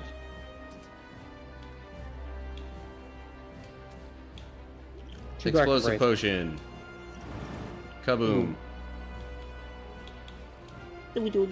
Deflect because I can. Well. Shoot. I can get rid of one enemy. One enemy. By the way, end your turn. End your turn. What? You're not doing anything else. End your turn. Trust. You know why I'm saying trust? Look at your relics. Do you see the flashing one? Yeah, this one off to the It's about to be right. 52 damage. 52 damage to all enemies. Alright, It's in kaboom. As soon as you end your turn, you win. Hooray. And I was thinking I was about to go off. Ooh, The clock was hello. ready. It was turn 7. Unload plus. Deal 18 damage. Discard all non-attack cards Now in it's your okay. hand. Now the stream decides to be glitchy on Slay the Spire. Oh, really? Now it decides to be glitchy on you. Yeah. Okay. After you've done your recordings. Immolate plus. 28 to all enemies. Add a burn into your discard pile. And remember, you're duplicating it. Impervious plus. Gain 40 block and exhaust. You'll get 3 of them. What do you get to use? Yeah. And then it's relic time. But relics are going to be very interesting. Black Star. Elites drop an additional relic when defeated. Okay, there's Snetto, and there's the Tight. You know what Snetto does? Yeah. And, Hovering Kite. First time you discard a card each turn, gain an energy. and then there's the Snetto. Yeah. None of these are new to you, I believe. Because as soon as you're hovering over it, is not new now. I don't remember seeing the Black Star. I will tell you it's not new. You know why? You're looking at it right now. You're hovering over it, so it's not new anymore. It's compendium. Anyway. Yeah, all you have to do is see the relic, and it's not new. Black Star, why not? Okay, and that's that. And then you have to do one more space of torch if you want to save it. Yeah. But you don't have to on this on a boss necessarily, because you've already. Well, I think bosses are weird. I remember having to go back and reselect so stuff after a boss before. Okay, so you do need to pick and choose now. Then, if you're saving, the right path has the most battles if we're going for relic finding. Yeah. There's a nice long list of events down the middle, which does right. You will be doing right either way, I believe. For at least until about the middle, until the Yeah. chest, until the rightmost chest is where you split off for the events. Yeah. And then it's Like- like go up, go left, and Yeah. follow Either those events depending on if you want to do battles or okay. events. Well, And as soon as you choose that, seems it's like that's the way I want to go. All and then right. Save and quit. you can finish that if you want at a later time, Okay. or and in the run before your next stream of recordings. But that's going to have to do it for today. Yep. I need to get me Otherwise- some food and then go be Ready? semi-social for a little bit. But it's ready otherwise. All right, Seth, I'm going to end the Discord call now so I don't forget to later. That's fine. Remember, it ends automatically after 3 minutes. So Yeah. as long as you don't leave, I'll give you a hey, I'm leaving. Notice running that will remind you if you're into the after the raid is sent. Okay. Reminders for next week. It's up first. Planner for next week.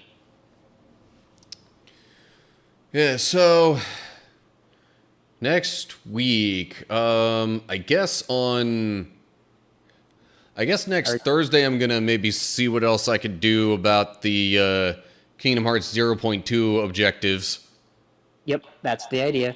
And I'll be lurking during that. I'll be here if you need me, but I will not have my wiki. I will not have the wiki up or running at any moment. Yeah. The wiki will not be on my pages, so they will not have it with me. I'm sure I can I know. look it up. I was and then where are we going in Team Hearts 3? And then, yeah, so Friday's going to be continuation of the Bible study. Kingdom Hearts 3 would... so let's see here. We left things off in Monstropolis. Yeah, We've- you're finishing that, Dave. We've, Right. gotten ourselves into a bit of a trap set up by Randall, so we're going to be trying to escape that. And then what? Because you're not finishing. I know you're not finishing there. Then whatever else happens, I'm trying to remember if the next available world is Arendelle, or maybe it's some other, I forget what. Another, I would also give you one other thing as well. There's another choice on Thursday I would say as well, which is grinding. Because your characters for Team Hearts 3 are a little bit weak compared to where you should be. But also I'm like, I haven't had a ton of trouble yet, although the boss that's about to come up in Monstropolis is not fun, in my opinion. I would not expect it to be Randall either. It's probably going to be probably going to be invert friendly or some sort. Anyway, So, well, if you want to, if you think so, grinding is the other on Thursday. yeah, Um, I don't know. I'm going to mention streamers. It is that time. I'm going to type them first. Did a few actually today. And you're like a 45 minutes short from another streamer. But that's not a problem.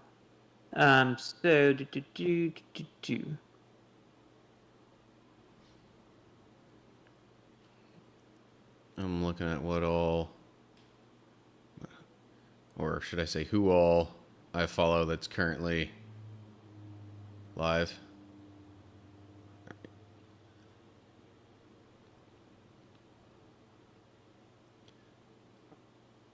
And I'm typing all of them in, so there's a few. Some of you may know, some of you may not. That's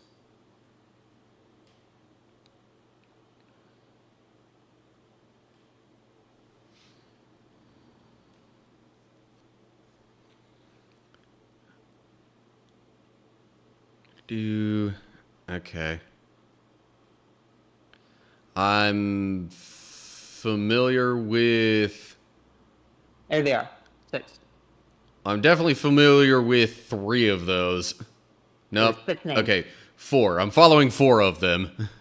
Okay, which ones are you not familiar with? And I can tell you. The one I'm not following is Ferret. Ferret software is just a walking ferret. That's all it is. It's an animal stream. It's not a gaming. It's just an animal. It's an animal stream. That one, and then which other one did you say? Now, I thought there was another, but I was wrong. I follow all but Ferret. Okay, yeah. Ferret software is just is Pirate Software's ferret. Ferret. If you know that, I don't even know if you know that streamer, but Yeah. it's just an animal walking stream. Is all that one is.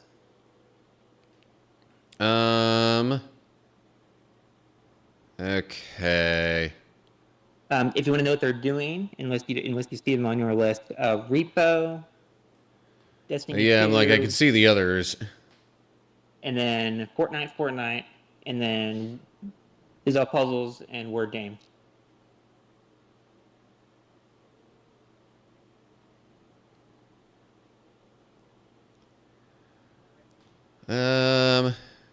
Okay. Or I have one other idea. And there's. Well, I mean, I've got a couple other possibilities, but I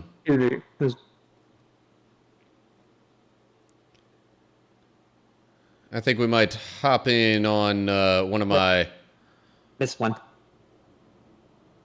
And J Live. Oh, Forgot that one. yeah. I have I was actually just thinking about rating that. on watching you people, because Who were the other ones you had? what? Who were the other 2 you had? You said. I mean, I'm